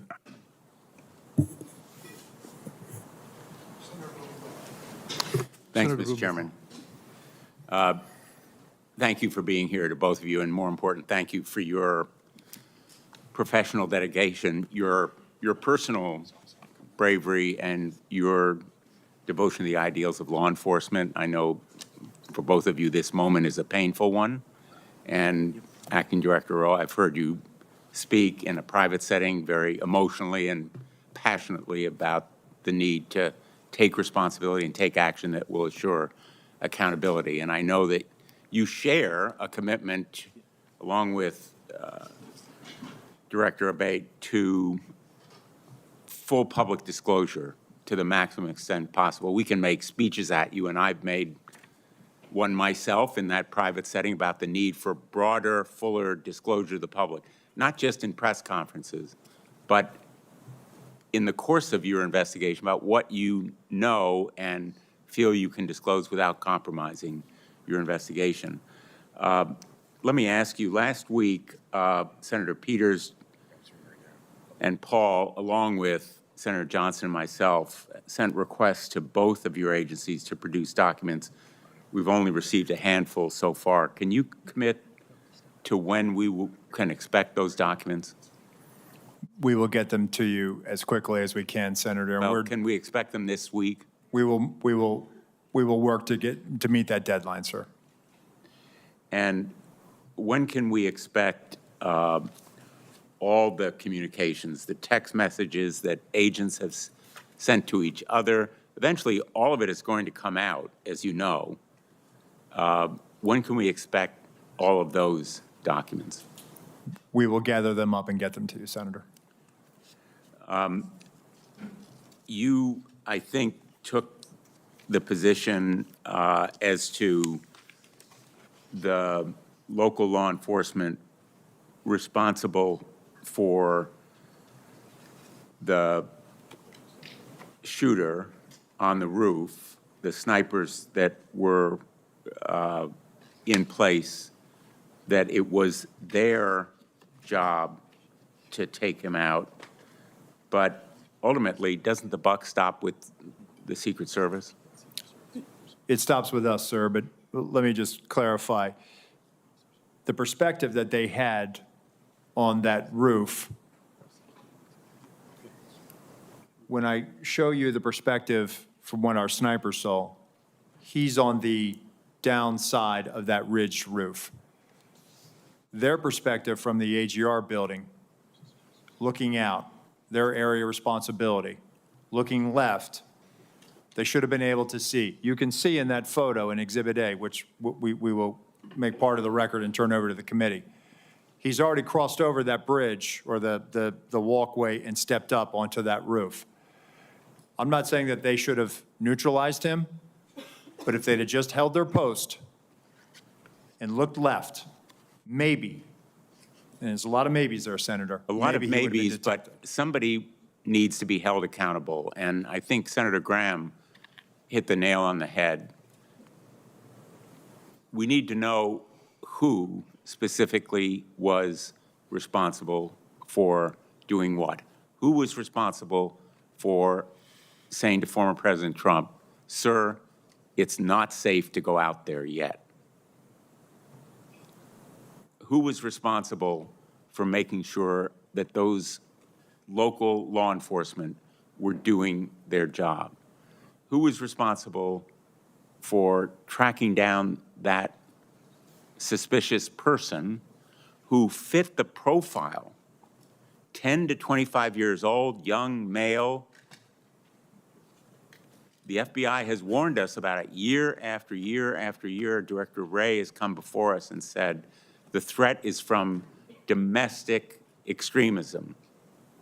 The lone gunman, we're all aware of it in law enforcement. So I think we need individual accountability here, and people need to be held responsible, in fact, lose their jobs, if necessary, to send a message that this massive intelligence and surveillance failure, as well as the enforcement failure, cries out for accountability. Let me just ask, in the short time I have left, what is the nature of the Iran threat?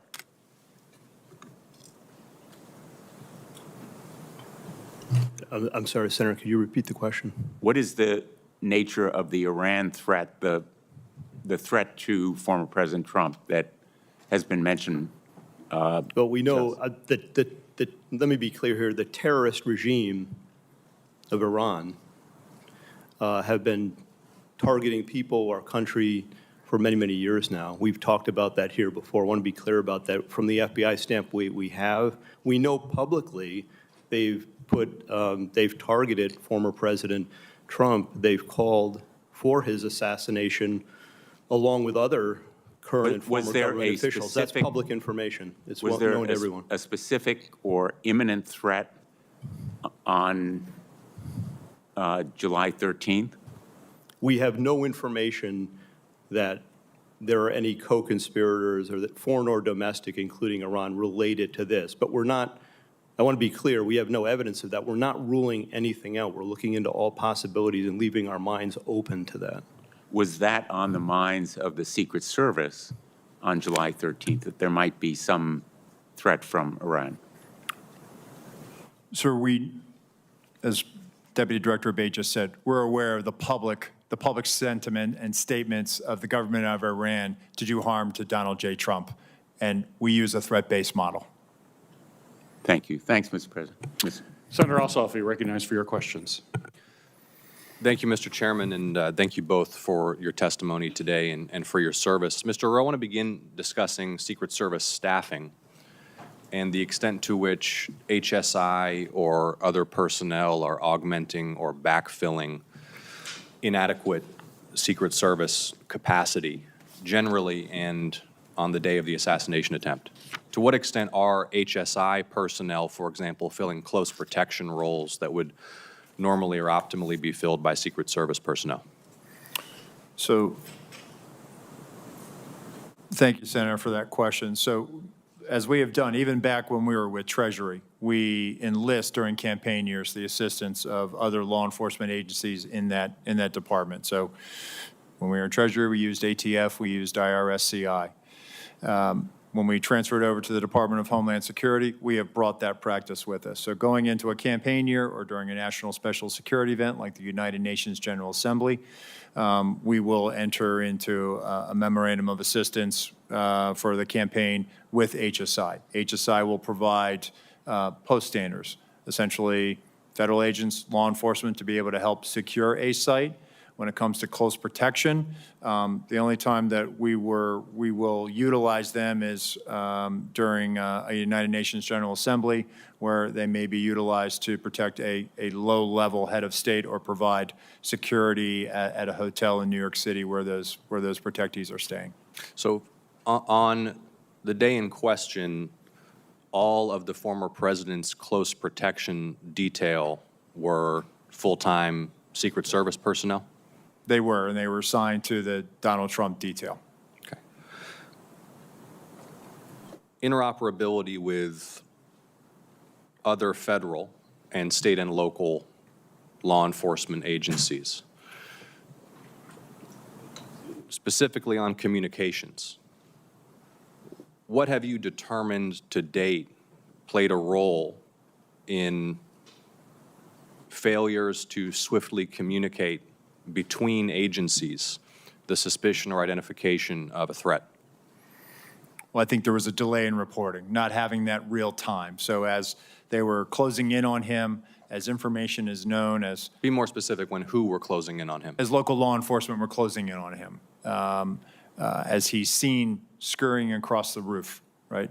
That information, and we're getting to the bottom of that. We're working on trying to figure out what was the delay. Why didn't we hear that coming out of the unified command? So based on the information I have right now, what I can tell you, Senator, is that apparently not having that real-time information is what really hindered us in being able to understand more than it was just the locals working an issue at the 3 o'clock. There was actually a little bit something more urgent than that.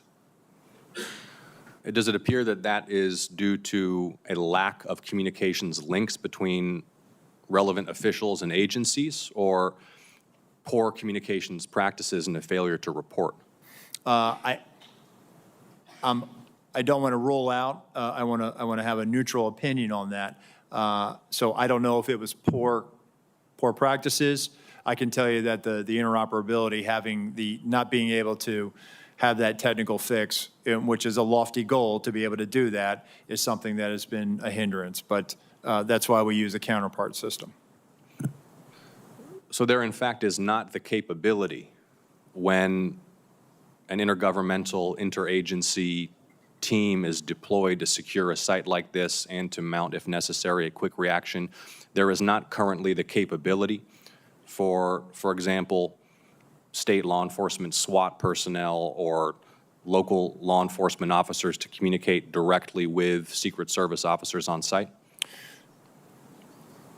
So technically you could do it, but it would take a long time to get it done. And for a 1 day or an 8-hour operation, it requires a lot. And it would be months of planning, of knowing that we are going to go to this particular jurisdiction and that we're going to need your frequencies, the keys, and we're going to need to load you into our radios, and you're going to be needed to load it into ours, and vice versa. Right. Well, this presents potentially, I think, an opportunity for the Homeland Security Committee. I mean, not just in an executive protection context, but any complex incident response, any counterterrorism, any natural disaster context, the inability swiftly to link personnel from disparate jurisdictions at the local, state, and federal level is a vulnerability for the nation, is it not?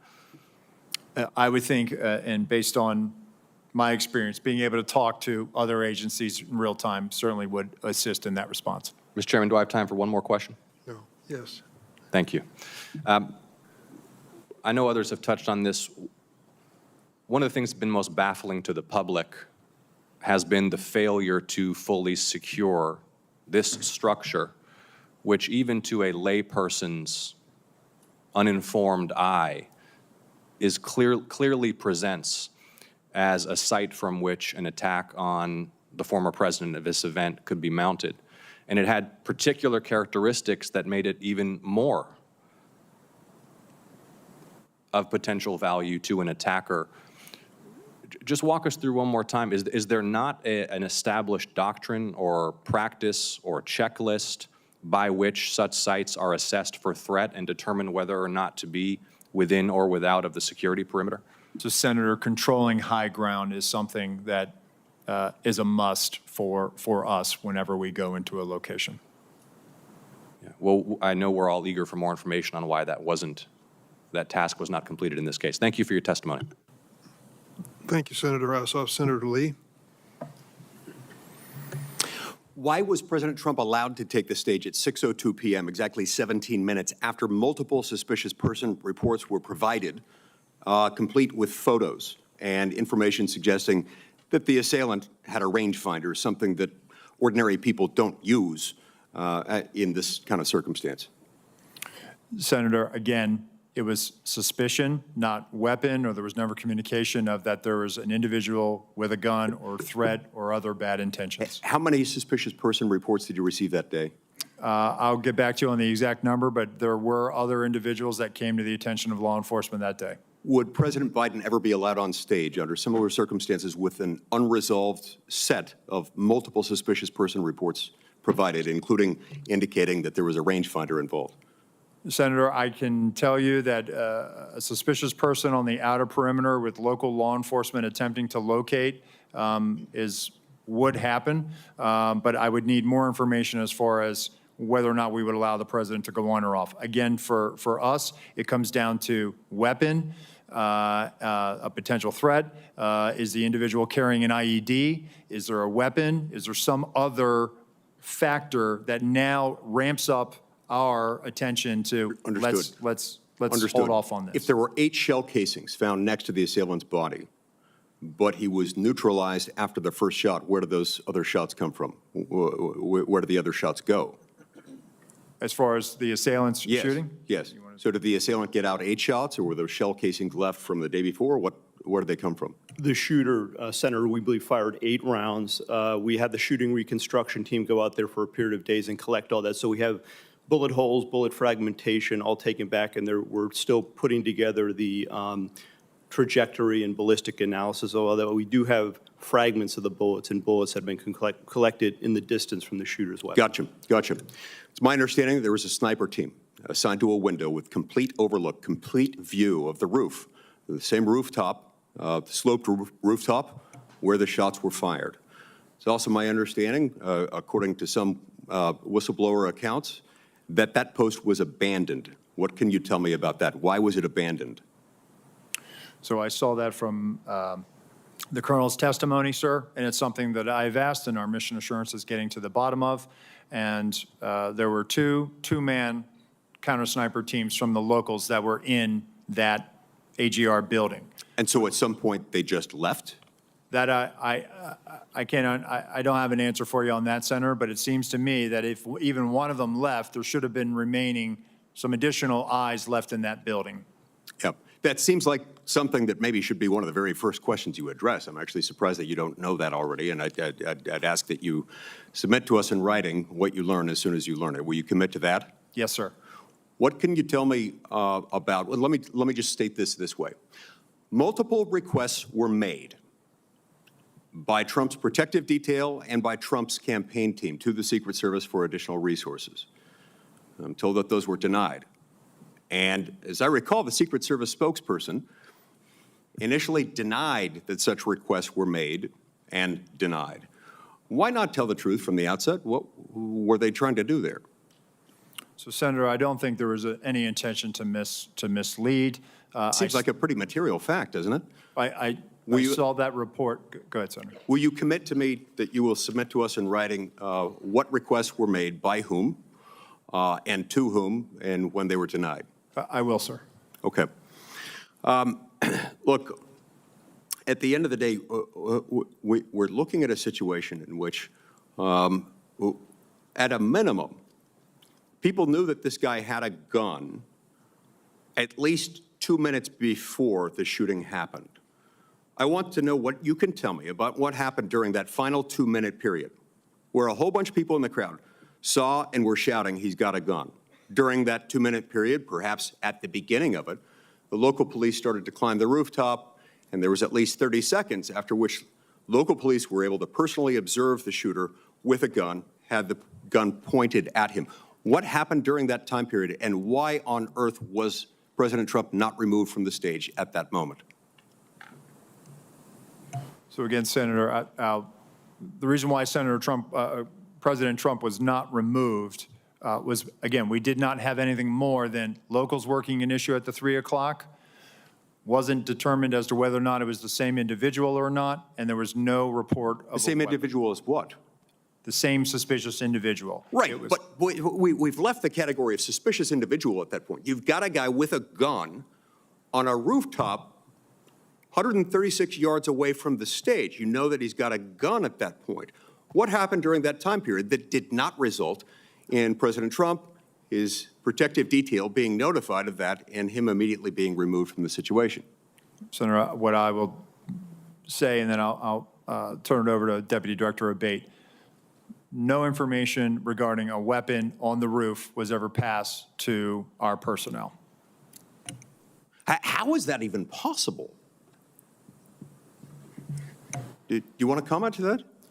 Senator, again, I believe that information, and this is probably something my colleague can expound on, information that was in law enforcement, local law enforcement channels, but did not cross over and make it to Secret Service awareness.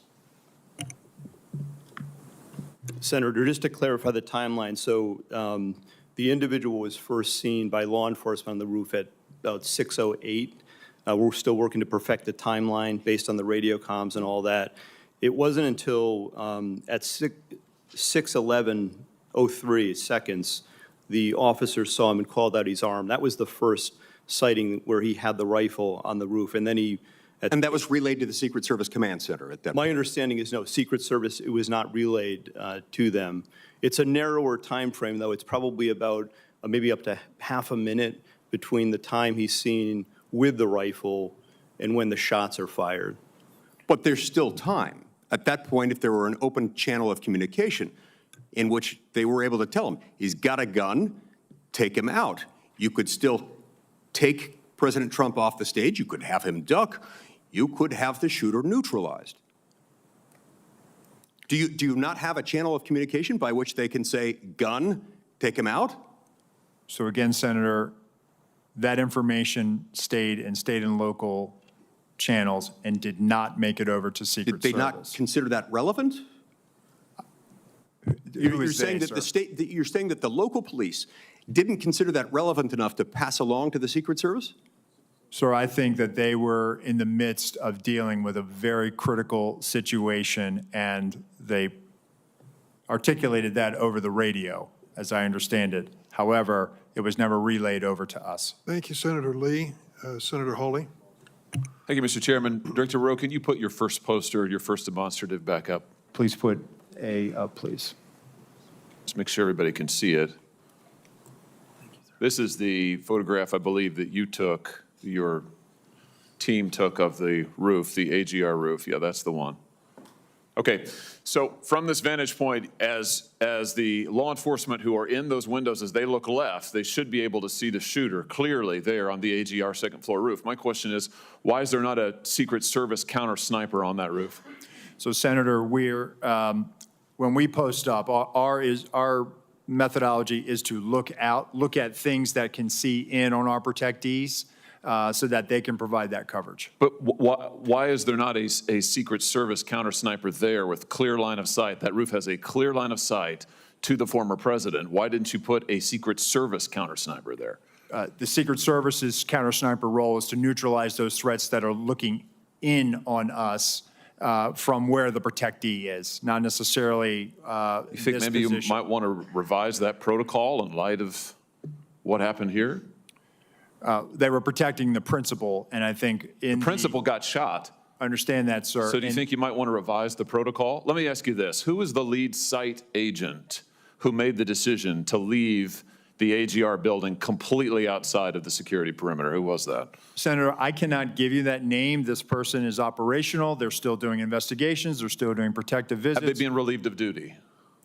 Senator, they have not been relieved of duty. I know their name, by the way. Why have they not been relieved of duty? They are still cooperating, not only being interviewed by the FBI, but also by our Office of Professional Responsibility. And we will let the facts of the mission assurance and any further investigations play out. Isn't the fact that a former president was shot, that a good American is dead, that other Americans were critically wounded, isn't that enough mission failure for you to say that the person who decided that that building should not be in the security perimeter probably ought to be stepped down?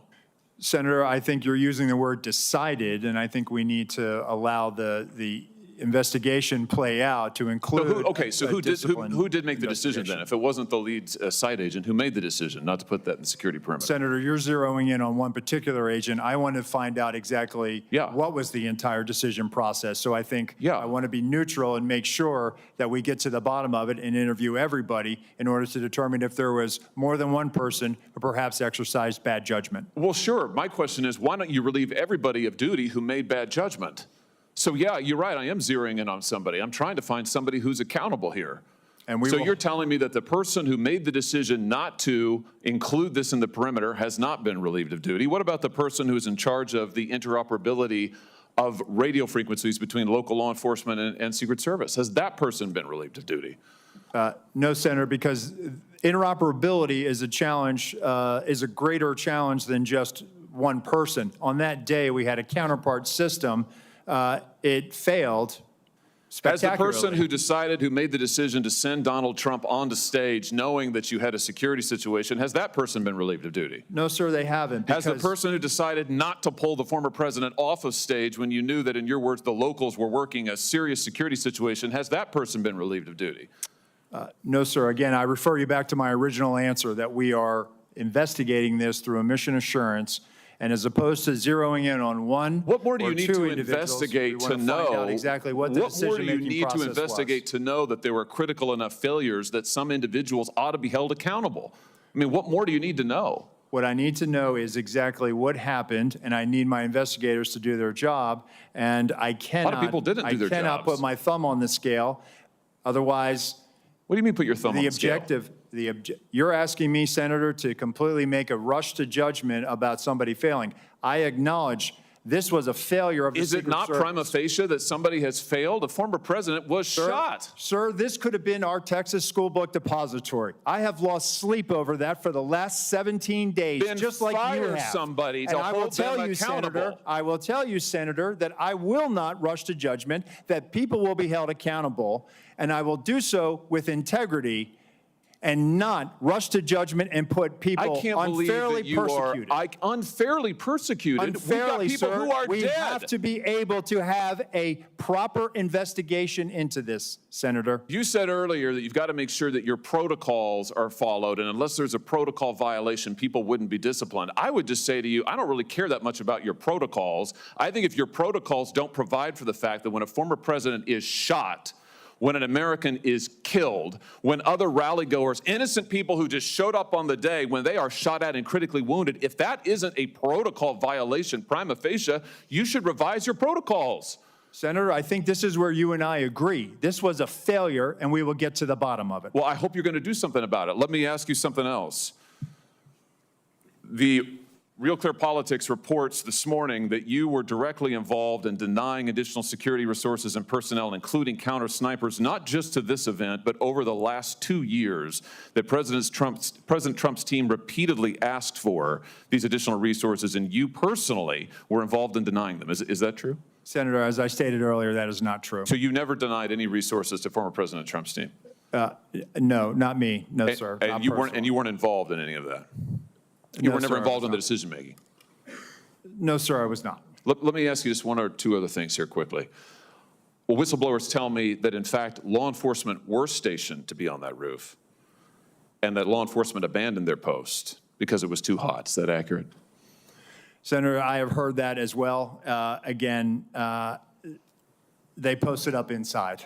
And I think moving forward, as I said earlier, we're going to ensure that state and local counter snipers are on roofs. But do you know if someone was supposed to be on the roof? Do you know if someone was in fact? That's what the whistleblowers tells me. That may or may not be accurate. Do you know that to be the fact? Was somebody posted to the roof, local law enforcement or whomever? I do not know that to be a fact. Well, can I ask you why you don't know that? Again, Senator, we are looking at this, and they should have been on that roof.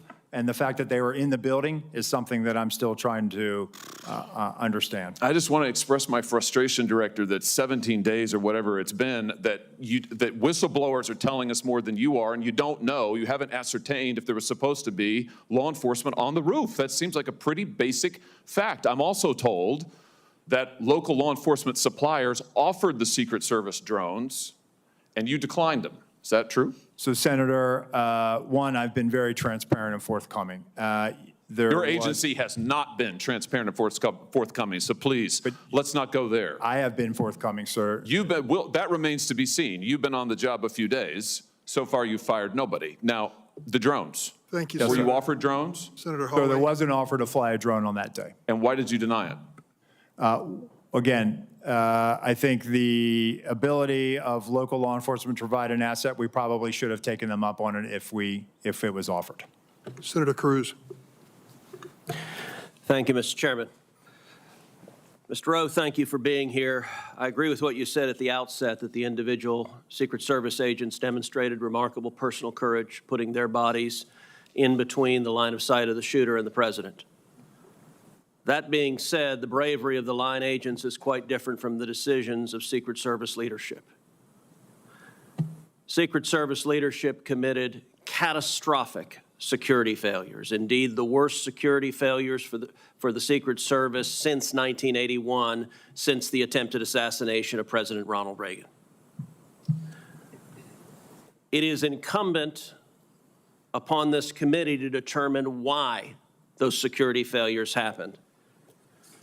Just after the shooting, Secret Service put out an official statement from your spokesperson that says there's an untrue assertion that a member of the former president's team requested additional security resources and that those were rebuffed. This is absolutely false. In fact, we added protective resources and technology and capabilities as part of the increased campaign travel tempo. Was this tweet accurate? With respect to Butler, Pennsylvania, it is accurate, sir. It is accurate that the Trump team had not asked for additional security and had not been rebuffed. If you're talking about Butler, Pennsylvania, all assets requested were approved. If you're talking about the media reporting of assets requested, there were times when assets were unavailable and not able to be filled, and those gaps were staffed with state and local law enforcement tactical assets. So I'm reading from the Washington Post, July 20th, 2024. Secret Service said to have denied requests for more security at Trump events. The opening paragraph, top officials of the U.S. Secret Service repeatedly denied requests for additional resources and personnel sought by Donald Trump's security detail in the 2 years leading up to his attempted assassination, according to 4 people familiar with the requests. Is that right, that repeatedly the Trump detail asked for more resources and repeatedly Secret Service leadership turned that down? That is not accurate, Senator. Assets are requested. There's a process that is made. And how many requests did the Trump team or the Trump detail ask for?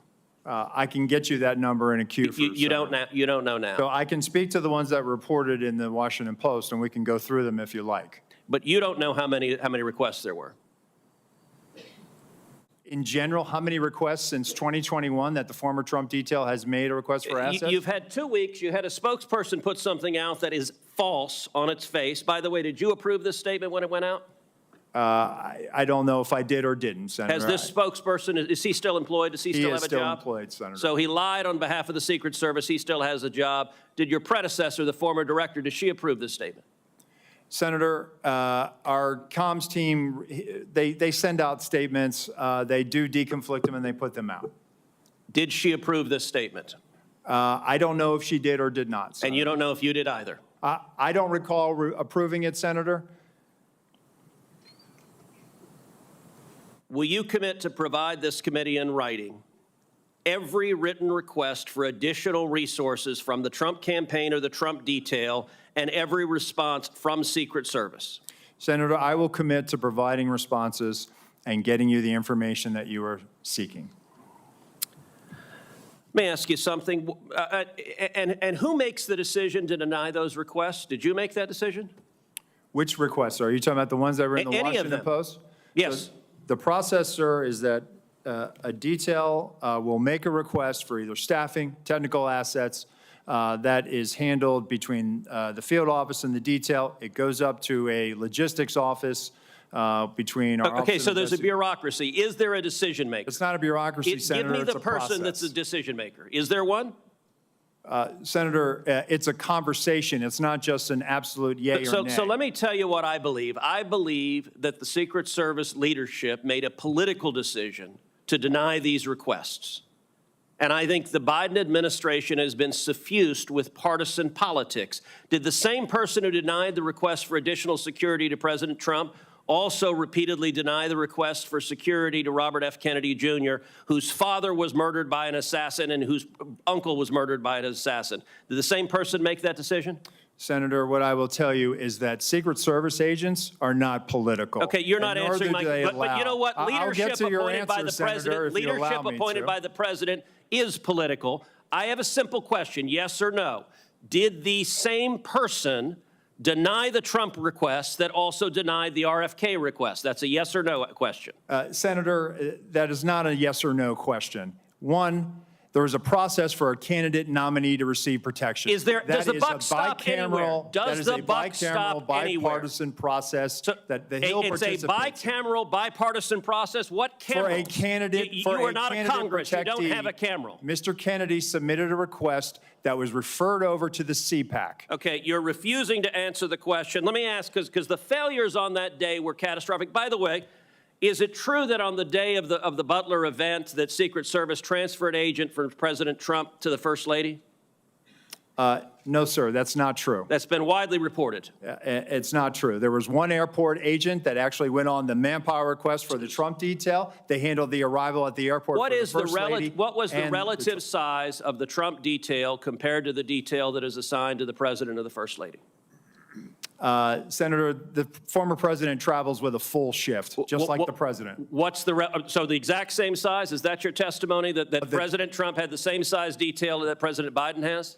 On the day of in Butler, the agents surrounding him, it is the same number of agents surrounding the president today. There is a difference between a sitting president who also not only Hold on, you're using president in a way that is not clear. Is it your testimony that in Butler, Pennsylvania, Donald Trump had the same number of agents protecting him that Joe Biden has at a comparable event? I'm telling you the shift, the close protection shift surrounding. That's a yes what or you no. asked me, Senator, and I'm trying to answer it. You are not answering it. Is it the same number of agents or not? Senator, there is a difference between the sitting president of the United States. Then what's the difference? The difference? 2x, 3x, 5x, National 10x? Command Authority to launch a nuclear strike, sir. I'm not there are other asking assets how many that more travel with agents? the president that Sir, the former president sir, will you are not get. refusing to but answer the number straight. of Secret Service Sir, agents stop protecting him. Stop interrupting me. Go ahead, You Senator. are refusing to answer clear and direct questions. I am asking the relative difference in the number of agents between those assigned to Donald Trump and those assigned to Joe Biden. I'm not asking why you assign more to Joe Biden. I'm asking, is the difference, is it 2x? Is it 3x? Is it 5x? Is it 10x? Senator, I will get you that number so you can see it with your own eyes. Senator Marshall, you're recognized for your questions. Thank you, Mr. Chairman. Director Rowe, there was probably 10 buildings within sniper range of President Trump on that afternoon. Why was the building being used by the sniper not in the security zone?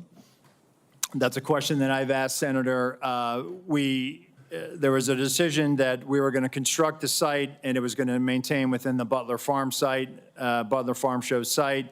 That building, that AGR, was right on the curtilage of our outer perimeter.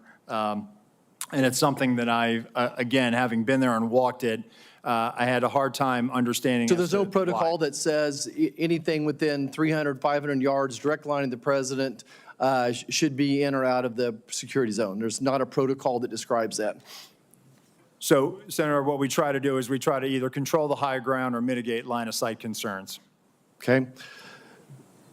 You've stated that on multiple occasions, President Trump's team was denied more of a detail, more assets. Who denies that? Who is the person that denies that, generally speaking? So, Senator, there's a process. Again, there's a conversation had with the detail. There's got to be a buck stopping. There's got to be someone. Who is the person? Is it a level within the D.C. agency? Is it someone in the Pittsburgh office? Who denies this? It has nothing to do with the Pittsburgh office, Okay. sir. It is a conversation between not only the detail, the field office, but also. I don't want to know the conversation. I want to know who makes the decision. The decision, sir, is it's our process between the Office of Protective Operations and the Office of Investigations. Is there a title for this position? It is called we affectionately call it the War Room, and it's where all of our logistics files into. So it's a room that makes the decision. It is a staffing and assignments office, sir. Okay. Is the Secret Service required to do a briefing with all entities of law enforcement involved in the event of the days leading up to the event and the day of the event? We do a police meeting, sir, where we start the initial So it's required. process. Is it required? Is it part of your standard operating procedure? The police meeting is what initiates the advance, and that is what is required. Was this meeting held on that day? The police meeting took place on the days prior to that. Do you have documents of that meeting was actually happened? If we do, sir, I will get them to you. But you're saying that it did not happen on the day of the event? So I think what you're referring to is a briefing that the state and locals would have done with themselves. We did a briefing with our own folks. They briefed. When did you? Did your people meet with local law enforcement the day of the assassination attempt? Yes. Okay, and you realize that the local law enforcement says no, that meeting never happened, and that's why we need to get these people in to talk to us, and this is why the FBI needs to be speaking up sooner than later and say that meeting did or didn't happen. Surely there's some type of documentation of that meeting one way or the other. Is there documentation of that meeting? So, Senator, I can tell you that what you're referring to is the counter-sniper team seconded to Butler ESU. our personnel met with the team lead from Butler ESU, and they discussed areas of concern, areas of responsibility, and that did in fact happen at the site on that day. Director, I think you would agree with me that there were multiple individual and institutional failures the day of this assassination attempt. You have a $3 billion budget, you're still 2,000 employees short, and in 2022, the Secret Service had a 48% departure rate. That tells me you either have a cultural problem or just gross incompetence. Which one is it? So, Senator, I would challenge that 48% departure rate. Let me get you some statistics that we have. It is not 48%. But go back to the multiple failures that we saw on an individual basis as long as systemic. I think it proves that there's either incompetence or some type of a cultural problem within the SS. So, Senator, I know you're not calling our workforce incompetent, and I know we do not have a cultural problem. If anything, we are dedicated to making sure that we don't have mission failure. And let me get you the hiring numbers that we have, because I think you will actually see that, no, we've actually done very well fairly recently with trying to make sure that we have the numbers that we need. Of course, we need more people. Everybody does. But let me get you those numbers, and I think let your own eyes Would you see also disagree with me when it's reported that almost 50% of the rank and file officers don't trust leadership within the Secret Service? Senator, I think it's the right of every worker to talk bad about their boss. Thank you. I yield back. Senator Hirono, you're recognized for your questions. Thank you, Mr. Chairman. Clearly, there is a lot that the Secret Service has to answer for in this stunning security failure. But I do want to follow up on Mr. Abate's testimony that an online profile of the shooter may have been found, and you said it contains anti-Semitic and anti-immigrant postings. Can you elaborate? Have you found anything further in the shooter's profile? Senator, this was just discovered, as I mentioned, and it's being closely analyzed right now. We need to verify that it is, in fact, that it belonged to the now deceased shooter and that he made these comments. So that's why I felt it important in the interest of transparency to share that here, but add the caveat that we still have a lot of work to do, which we're working on quickly to determine that. It's of importance, I think, because if it is, in fact, the shooter that posted these comments, it's the first real indication where he's expressing what are described as extremist views and talking about political violence.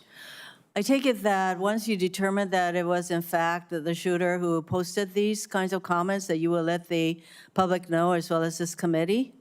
Absolutely, Senator. I think, in fact, it is very important that many of the perpetrators of mass shootings, et cetera, have these kinds of postings online that are very anti-immigrant, anti-Semitic, anti-everything. And it is really important as we determine the kind of profile for many of these shooters that we understand how critical it is that we are careful, how critically important it is that people are careful about what they're posting online, the misinformation, disinformation, everything else along those lines. This is for Mr. Abate once again. What kind of firearm, what kind of weapon did Crooks use in the assassination attempt? This was an AR-15 style rifle manufactured by a company named Panther Arms. And once again, many of the persons involved in these kinds of mass shootings use this particular kind of weapon. We know from similar hearings that the Judiciary Committee has had that we are a nation awash in guns. In your view, shouldn't we be doing more to prevent the easy accessibility of these kinds of firearms in our country? Senator, we're focused on collecting the facts here, and I'm not going to comment on something like that. Well, I know that that there is a hesitancy to ask about firearms and all of that, and I should think that as a law enforcement person that you probably have some opinions along those lines, but you don't want to articulate what to many people in our country. there's a causal factor here, the easy accessibility of guns. And I want to ask that question because I think it's important that the American people understand that, we are a nation that is awash in guns, and we have more mass shootings than any other country, and yet we have been unable to pass the kind of laws that prevent these kinds of firearms to be easily available, that we have not done enough to promote gun safety in our country. And Mr. Chairman, I wanted to articulate that as the elephant in the room that nobody wants to address, including apparently our law enforcement officers. I am disappointed in that, but obviously we have a work to do to create a much safer environment and to prevent persons who have these kinds of ideological perspectives and who are, I would say, who have these kinds of profiles to have such easy accessibility to the kind of firearms that can cause mass death and destruction. Thank you, Mr. Chairman. Senator Langford, recognized for your questions. Chairman, thank you. Thank you to both of you for the testimony today. Director Rowe, future Vice President J.D. Vance was in my state this past week in Oklahoma City. I talked with some of the Secret Service folks that are there. They're doing a terrific job. I got a chance to be able to thank them personally for the tasks they're doing, and I know the Oklahoma folks in Secret Service, and they're very dedicated, incredibly sharp people on that team. So I know this is a challenge to all Secret Service. This is something every Secret Service agent wakes up every single day and wants to avoid. So please continue to be able to pass on our gratitude for the work they do every single day and for what's happening out there. I will, So I appreciate that. Mr. Bate, I want to ask you about some of the interviews that have happened. Y'all have done more than 400 interviews at this point. For the counter-sniper team that was local law enforcement that was on the second floor overlooking that rooftop, have they been interviewed at this point? Yes, Senator, I believe that each of them have been interviewed. Do you know offhand if they were at their post at that time, able to look across that? They were at that post at some times. Do we know they were at that post at 6:08 to 6:11? My understanding, and I want to be fair, I have not read the reports directly, but I've been briefed on some of it. They were at times during the time frame we're talking about here on post within the AGR building. And I do believe, but I would want to confirm this at some point, one or more did venture out in an effort to locate and isolate the. We understand from the timeline that they were also looking for this individual that was suspicious, that they had left that post to be able to try to look for him on the ground at different points to try to be able to see if they could get a different perspective. What we're trying to figure out is during that time period that he actually climbed on the roof, assembled a firearm or took a firearm with him or picked one up, whatever it might have been there, that they were able to actually see him if they were able to look left, as been acknowledged in the photos that are up there. Senator, I don't know the exact timing and the movements of each officer that was out there, but what I would derive from it is they were all focused on locating the shooter, Right. the suspicious person at the time. And then, as we've all seen, the one officer attempted to get on the roof directly. There were efforts going on in those final minutes Right. on the video to try to get to this person. We've got one officer being boosted up by another officer to look up on the roof because people on the ground had said there's someone up there and they have a gun that's crawling on that roof. And so they climbed up to be able to see it. He turned around with a rifle. He came down. And then at that point, he gets on the local radio that he has and says there's someone on the roof with a gun. Is that correct? Yes, Senator, I believe that that's accurate. So what's the rest of the radio communication? We've heard that first call in. We know it's about 30 seconds from the time he called in till the actual first shot rang out. What else was discussed on the radio during that 30-second time period? Senator, we have the radio communications. The local radio communications were recorded and captured, and we do have that as part of the investigation. The key points to me, that local officer communicating that he sees the individuals, he's armed, that's at about 6:11 in some seconds, I think it's 3 seconds, and then he identifies it as a long gun at about 6:11 and 11 seconds. And the shots, which all happen quickly together, I believe happen within probably 30 seconds. So we're talking about over the radio because there's a command center there where all radios, including the local, as they are all being listened to try to be able to review. There's a statement that has the word gun in it that's coming out across that radio. We only know that first communication. We don't know what came back and forth on that. We'd like to get transcripts of that conversation that was done in local law enforcement. But coming into that command center, there's also the word gun coming through one of the radio frequencies. I would think that would be communicated pretty quickly to everybody across the spectrum. 30 seconds is not long, but that's an NFL play plus a huddle plus the next play. I mean, that's quite a bit of time still to be able to respond. When Secret Service moved to be able to protect the president once the first shots were fired, within 2 seconds, they're gathered around him. So trying to be able to figure out where the word gun got lost in radio communication here and what else was said. Certainly, we will share the communications with you and the committees, Senator. I will note, just from my notes, there was effort within those minutes and seconds once the gun was announced. There's other communications where the local police are talking about deploying a QRF and responding, and that they've got the building surrounded. So it's not in a void. I don't want to give you the misimpression. Right, I understand, but typically, I would assume for Secret Service, if they hear over the radio over something gun, they're moving to be able to protect the detailee, the person they're protecting at that point, the protectee, that they're moving pretty quickly at that point if that's what's actually coming out. And so that's what I'm trying to be able to figure out, how that didn't get communicated out to the people that were directly in front of the former president at that point. And the last question I'd have, I only have a second left, is just, was there any overhead drone? We've talked about counter drone, but any visibility that Secret Service had to be able to see the field and all the operation in their own ability? No, sir. And as was asked by another senator earlier, it appears that there was an offer by a state or local agency to fly a drone on our behalf, and I'm getting to the bottom as to why we turned that down. Okay, thank you. Senator Kennedy, you're recognized for your questions. Thank you, Mr. Chairman. Mr. Abate, am I saying your name right? Yes, Senator, thank you. You are the Deputy Director of the FBI, is that correct? Yes, Senator. Is there any doubt in your mind or in the collective mind of the FBI that President Trump was shot in the ear by a bullet fired by the assassin crooks? Senator, there is absolutely no doubt in the FBI's mind it whether former President Trump was hit with a bullet and wounded in the ear. No doubt, there never has been. Okay. I've been part of this investigation since the very beginning, and that has never been raised. You're sure? Yes. It wasn't a space laser. No. It wasn't a murder hornet. Absolutely not.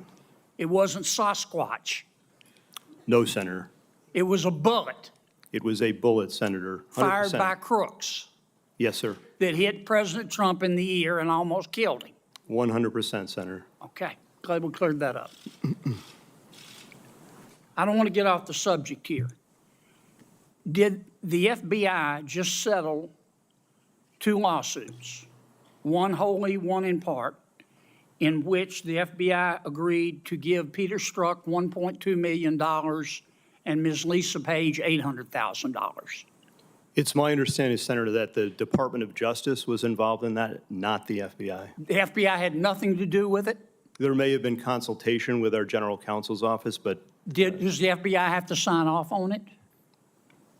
I don't know the answer to that. I don't believe so, but I would want to confirm that. I would like you to, this would be the same Lisa Page who said to Mr. Strzok, quote, "Trump's not ever going to become president, right? Right?" To which Mr. Strzok said, quote, no, he won't. We will stop it." That's the Peter Strzok and Lisa Page I'm talking about. I need to know if the FBI signed off on this lawsuit. We will on get this that settlement. answer for you, Senator. And then I need to know who signed off on it. Did you sign off on it? I absolutely did not and would never sign off on something like Did Chris that. Wray sign off on it, the settlement? I don't believe he did. Okay. Did you don't know what? Nor do I think he would have. You need to let me know who signed off on this, if anyone at the FBI. So it was Merrick Garland who agreed to do this, is that right? I don't, Senator, I do not know. Well, hell, who signed somebody off had on to that. agree to it. I've settled a lawsuit before. The client's got to agree to it. You're the client. All right. Understood. I'm going to direct in to the Department of Justice to All answer right. those Get questions. me That's- that information if you would. Mr. Rowe, help me understand this. The assassin Crooks fired his first shot, as I understand it, at 6:12 p.m. He was about 150 yards away. It's been reported that the snipers, the government snipers, saw him on the roof 20 minutes before. Not 2 minutes, 20 minutes before. Is that correct? Senator, that's first time I'm hearing this. That is not correct based on the information I have right now, sir. Well, when did the FBI snipers see him on the roof?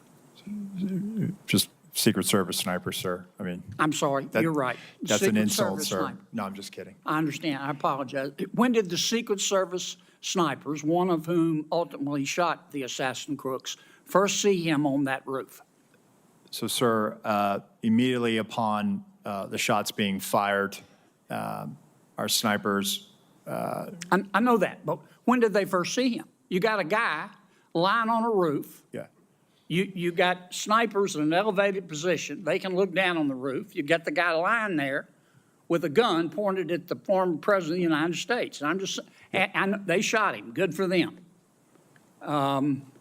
He's now dead as Woodrow Wilson, and that's a good thing. I'm sorry. God forgive me, but it's a good thing. But when did the snipers first see him? As soon as he presented himself as a target and a threat to the president, sir. And when was that? He fires initially a volley. I believe it was 3 shots. No, he fired at 6:12 p.m. Yes, sir. Okay, that's the first shot. So within 15.5 seconds of the first shot, he's Here's what neutralized. people are asking. Yes, sir. He was up, Crooks was up there. The snipers at some point saw him, Yes, sir. our snipers, because they killed him. Yes, sir. When did they first see him? It has been reported repeatedly that the snipers first saw him 20 minutes before. That's more than a quarter in an NFL football game. Yes, sir. You don't know the answer? So to I do that? know the answer, sir. I'm telling you that, What is the answer? no, When they did not see him. They only They saw him. never saw him? No, sir. Well, They did not. how could they not see the guy? How could they not see him? They're in an elevated position. They're checking rooftops. They're looking around. Yes, sir. There's 2 government snipers. How could they not see him? There he was, big as Dallas, lying there with a gun pointed at the president. How could they not see him?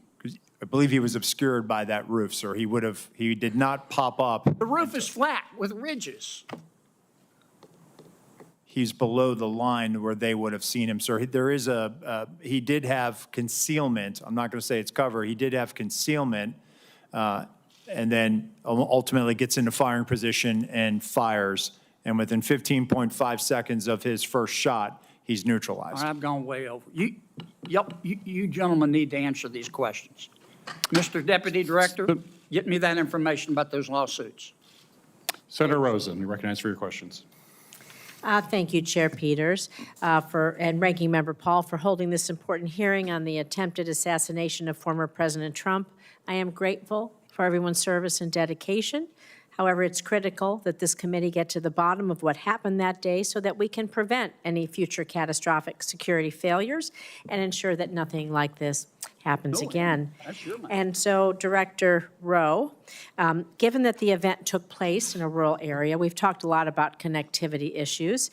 Was law enforcement at a disadvantage due to a lack of or limited connectivity? And why has the Secret Service not adopted a dedicated satellite-enabled Wi-Fi connection, which would facilitate integrated communication, enable device connectivity to include drones, and allowing for the sharing of real-time intelligence?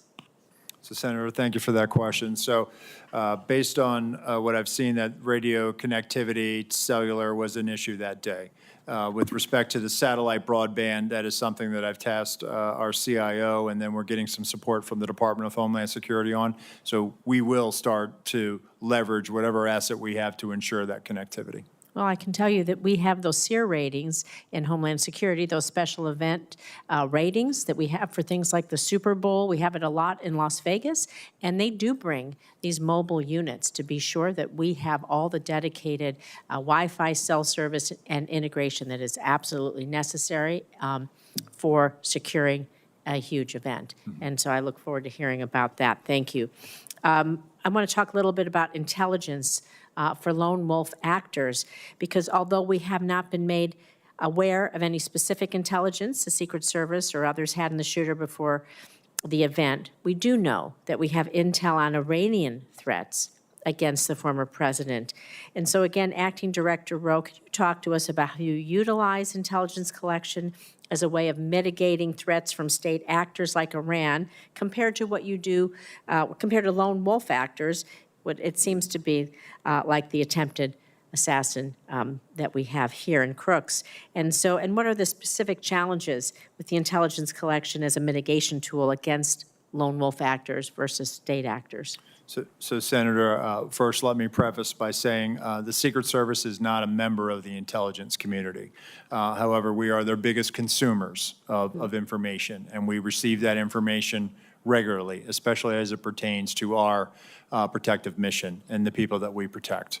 We have embeds with the FBI through their National Joint Terrorism Task Forces. Our agents are basically embeds and are able to not only receive information, but also follow up on investigations that may have a nexus or a direction of interest towards one of our protectees. We have an excellent working relationship with the FBI. We have an excellent working relationship with the intelligence community. We are not collectors.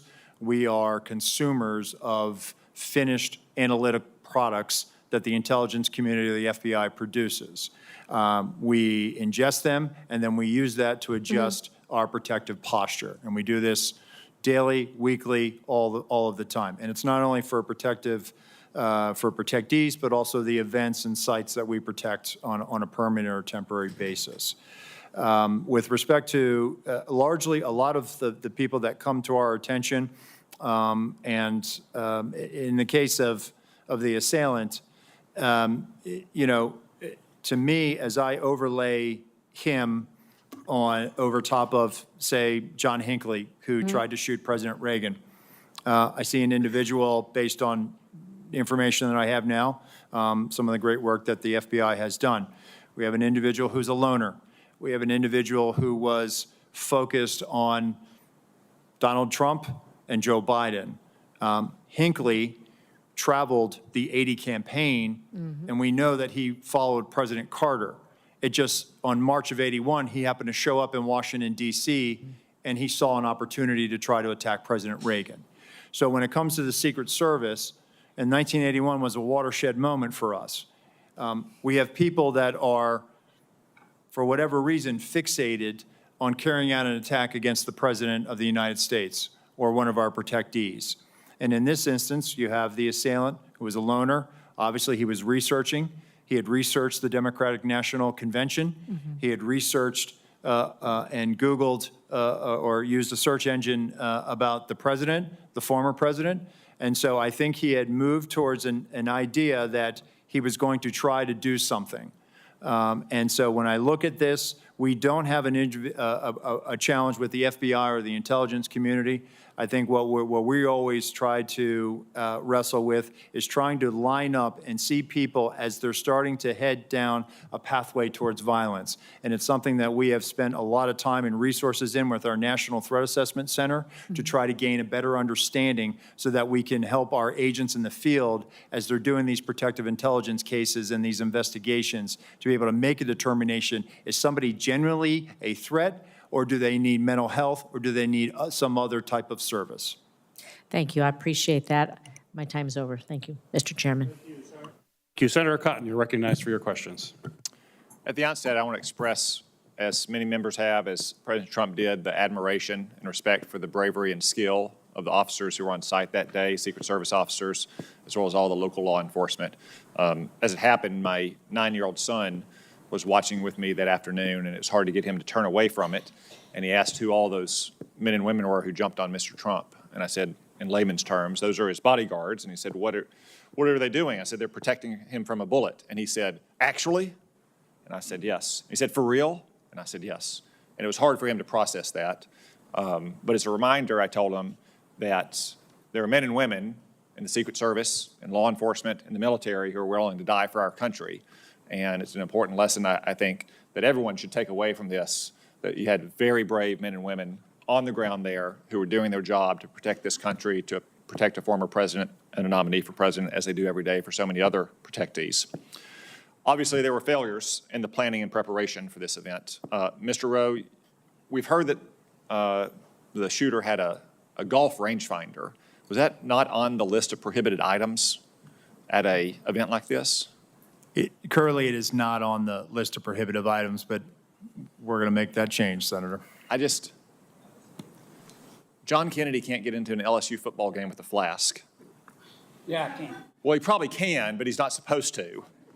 It just seems like common sense that you don't need a laser rangefinder at an event like this.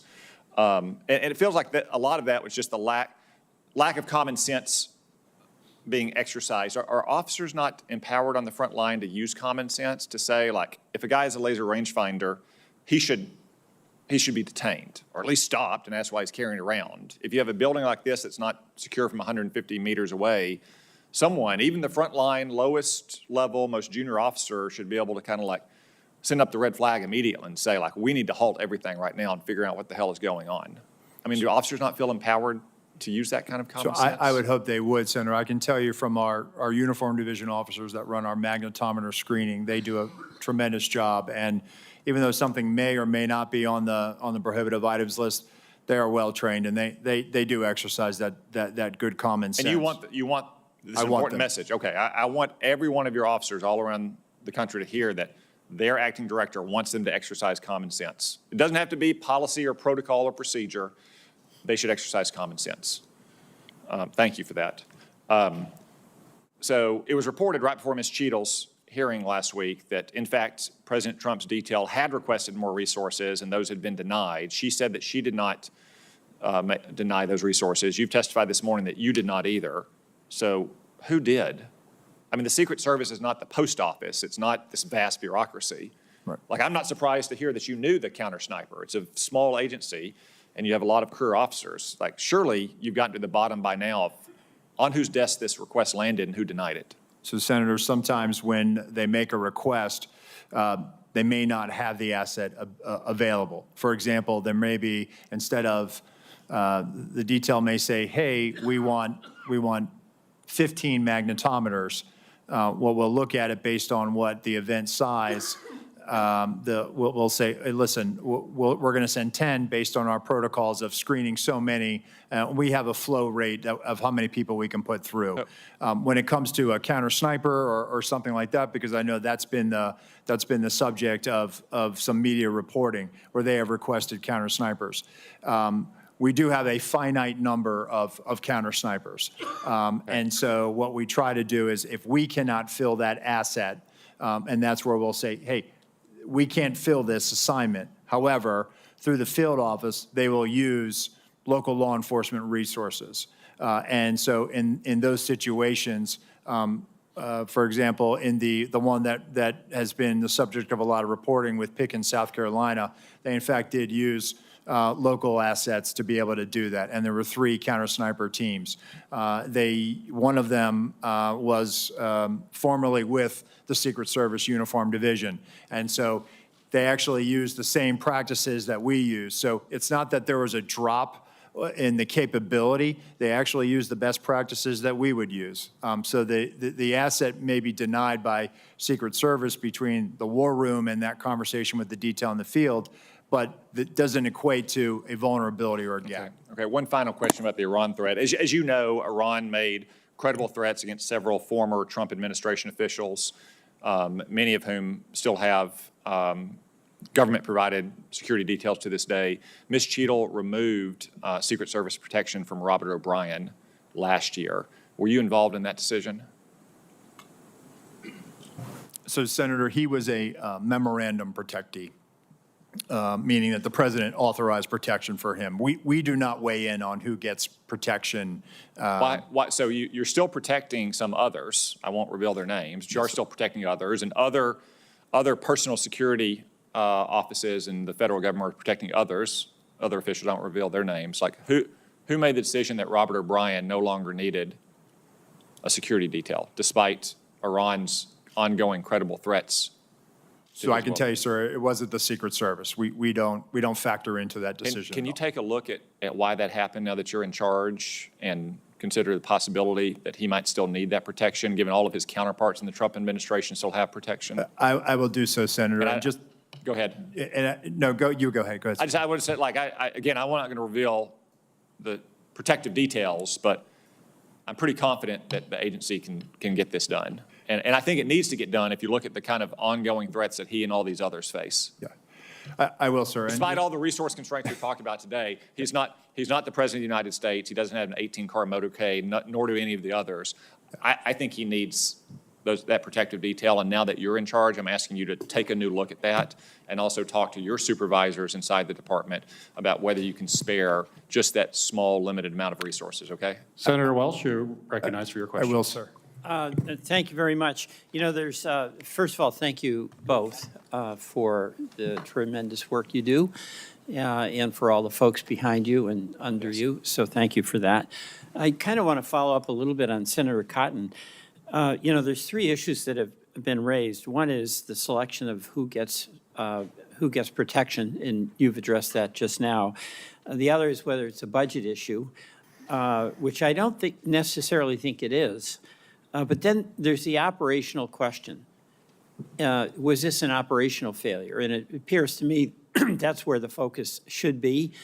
And one of the issues on the operations is the capacity of people who are part of the team, both Secret Service and also the local law enforcement, their capacity to act on what they see. And this is what Senator Cotton, I think, was talking about with common sense. You know, you mentioned that the sniper was authorized immediately to act. He wasn't checking in with anyone, right? And he took out the shooter as quickly as he could. But according to the timeline, you had local law enforcement captured 2 photographs of the shooter at 5:10. At 5:32, local law enforcement officers spot a suspicious person who turned out to be the shooter with a phone and a rangefinder. At 5:46, the alert was so significant that snipers text photo of the shooter from where he was initially spotted to the USS lead sniper. I mean, how is it that where you had these experienced law enforcement people who understood the gravity of the responsibility of protecting the presidential candidate, the former president, none of these actionable observations resulted in action? I'll direct that first to you, Deputy Director Abate. Thank you, Senator. From the FBI standpoint, we're simply collecting the facts. We've interviewed most of the officers. Now we'll end up interviewing all of them. Okay, well, good. I was Assistant Director or Acting Director Rowe. So on that, Senator, I think there was a sense of this guy is standing out, and that's why he came to the attention of local law enforcement. No, I get that. That's my point. Right. He did stand out. Correct. But nothing happened. Well, I mean, there were alerts, but there was like, you've got somebody suspicious. Why didn't somebody go interact with the suspicious person, like, right away? And they were attempting to locate him. I can't answer that question as to why, if they took a picture of him and they thought he was unusual, suspicious, not acting normal, why there wasn't. And I think, again, there was probably an assumption on the part of that officer that took that picture that, oh, some uniform or somebody will go eventually and walk up to this. Well, see, that's what seems like an operational failure. Somebody else will do it. So is the responsibility of an officer to alert some other officer that they think somebody might be suspicious, or the first officer who sees a suspicious person can take the next step to actually engage that person or talk to someone very, very close to it and say, engage that person. And this guy was wandering around for quite a while. He was. I can't put myself in the mind of that officer. I'm not asking you to do that. I'm asking, this is operationally, how does the process work? Okay, so that is the job of the leaders as opposed to the officers. Are they empowered to act immediately upon the observation of someone who looks very suspicious, particularly when they've got the rangefinder, they're in a place where it really wasn't about seeing the rally. It was, as we see, it was a place where you get a good view of former President Trump. I mean, that is a leadership issue, right? So, Senator, that officer didn't work for me. That was a state and local officer that made that observation, took that picture. So I can tell you from the Secret Service perspective, and we do this routinely, is that when people come to our attention, we locate them, we go up, we do a field interview, or we try to do a consensual encounter. That's the operational thing I'm talking about. If you do it within Secret Service, you all are in charge. And you are relying on local law enforcement assets, those folks, and they did their job here up to a point where they identified this person, passed information along, but nobody acted. The empowerment to that local officer, I would think, has to come, be transmitted through the Secret Service, maybe in the earlier briefings, but, you know, where you say, you know, folks, you see somebody suspicious, you engage that suspicious person. Yeah, I don't disagree, Senator, and it goes back to my comments at the beginning of the hearing that we need to be very direct to our local law enforcement counterparts so that they understand exactly what their expectations. I yield back. Thank you very much, Mr. Chairman.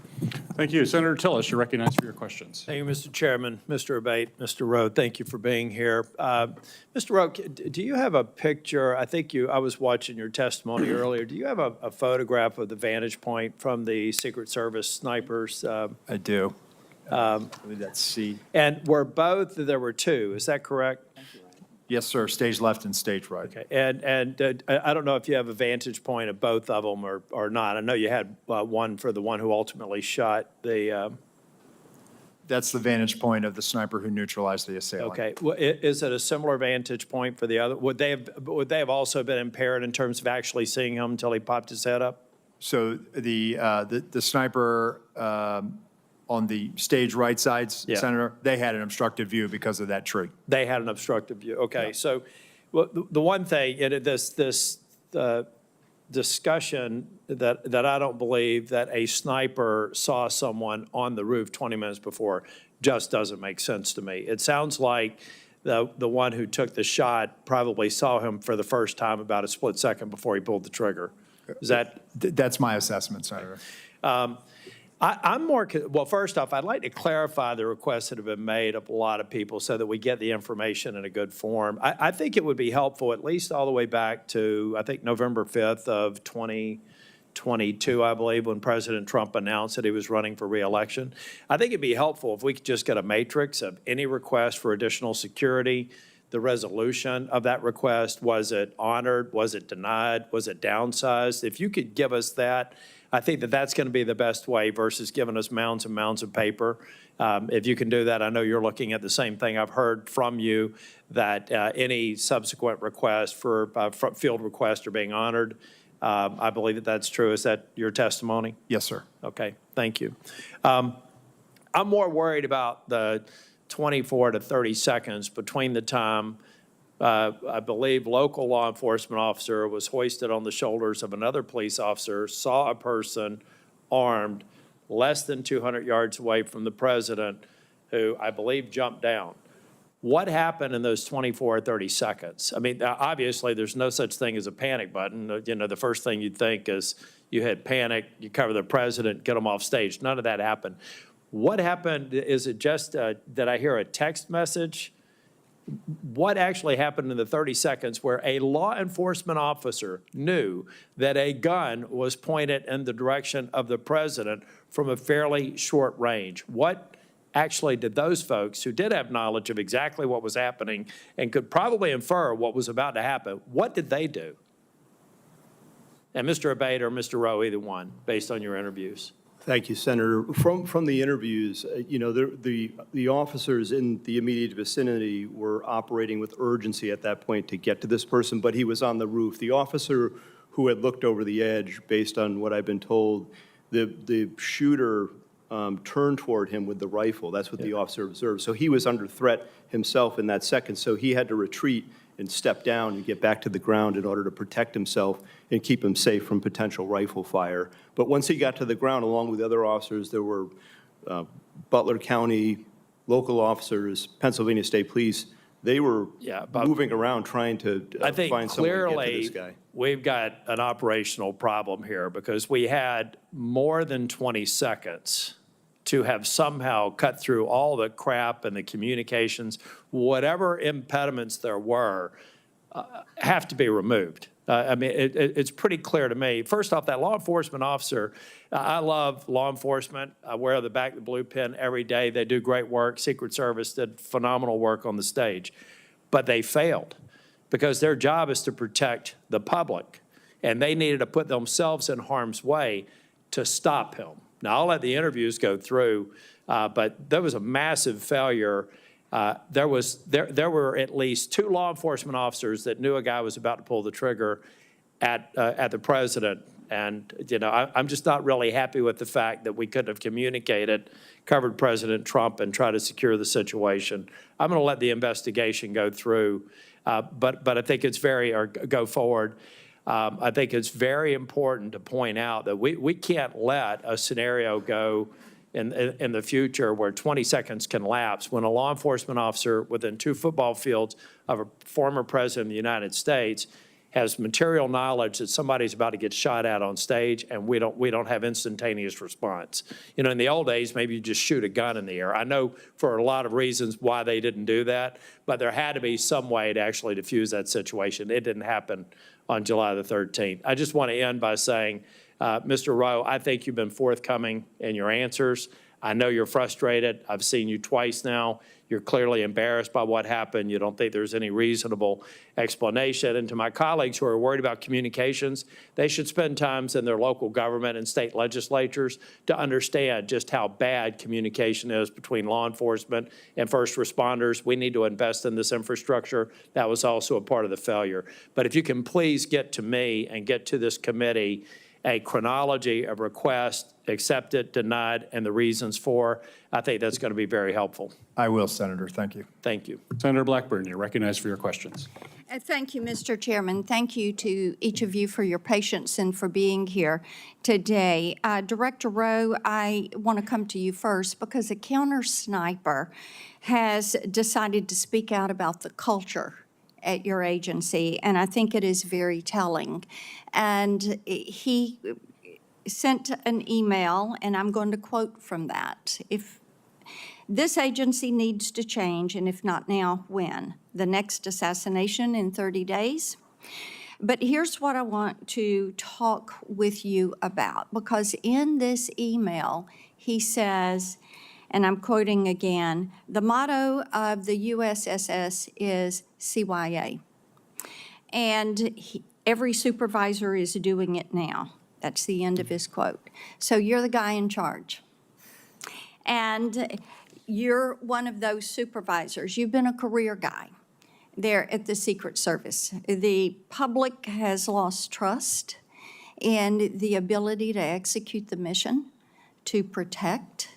And I want to know how you feel about the fact that employees in your agency are worried about covering their behind and not worried about protecting a former president.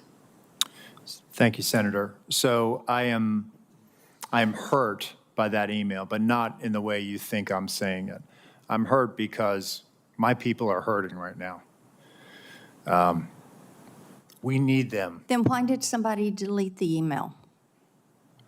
I'll get back to you on that, The Senator. agency deleted the email. But may I address your question? Yes, And please. I will get back to you as to whether the email was deleted or not. My agency is hurting.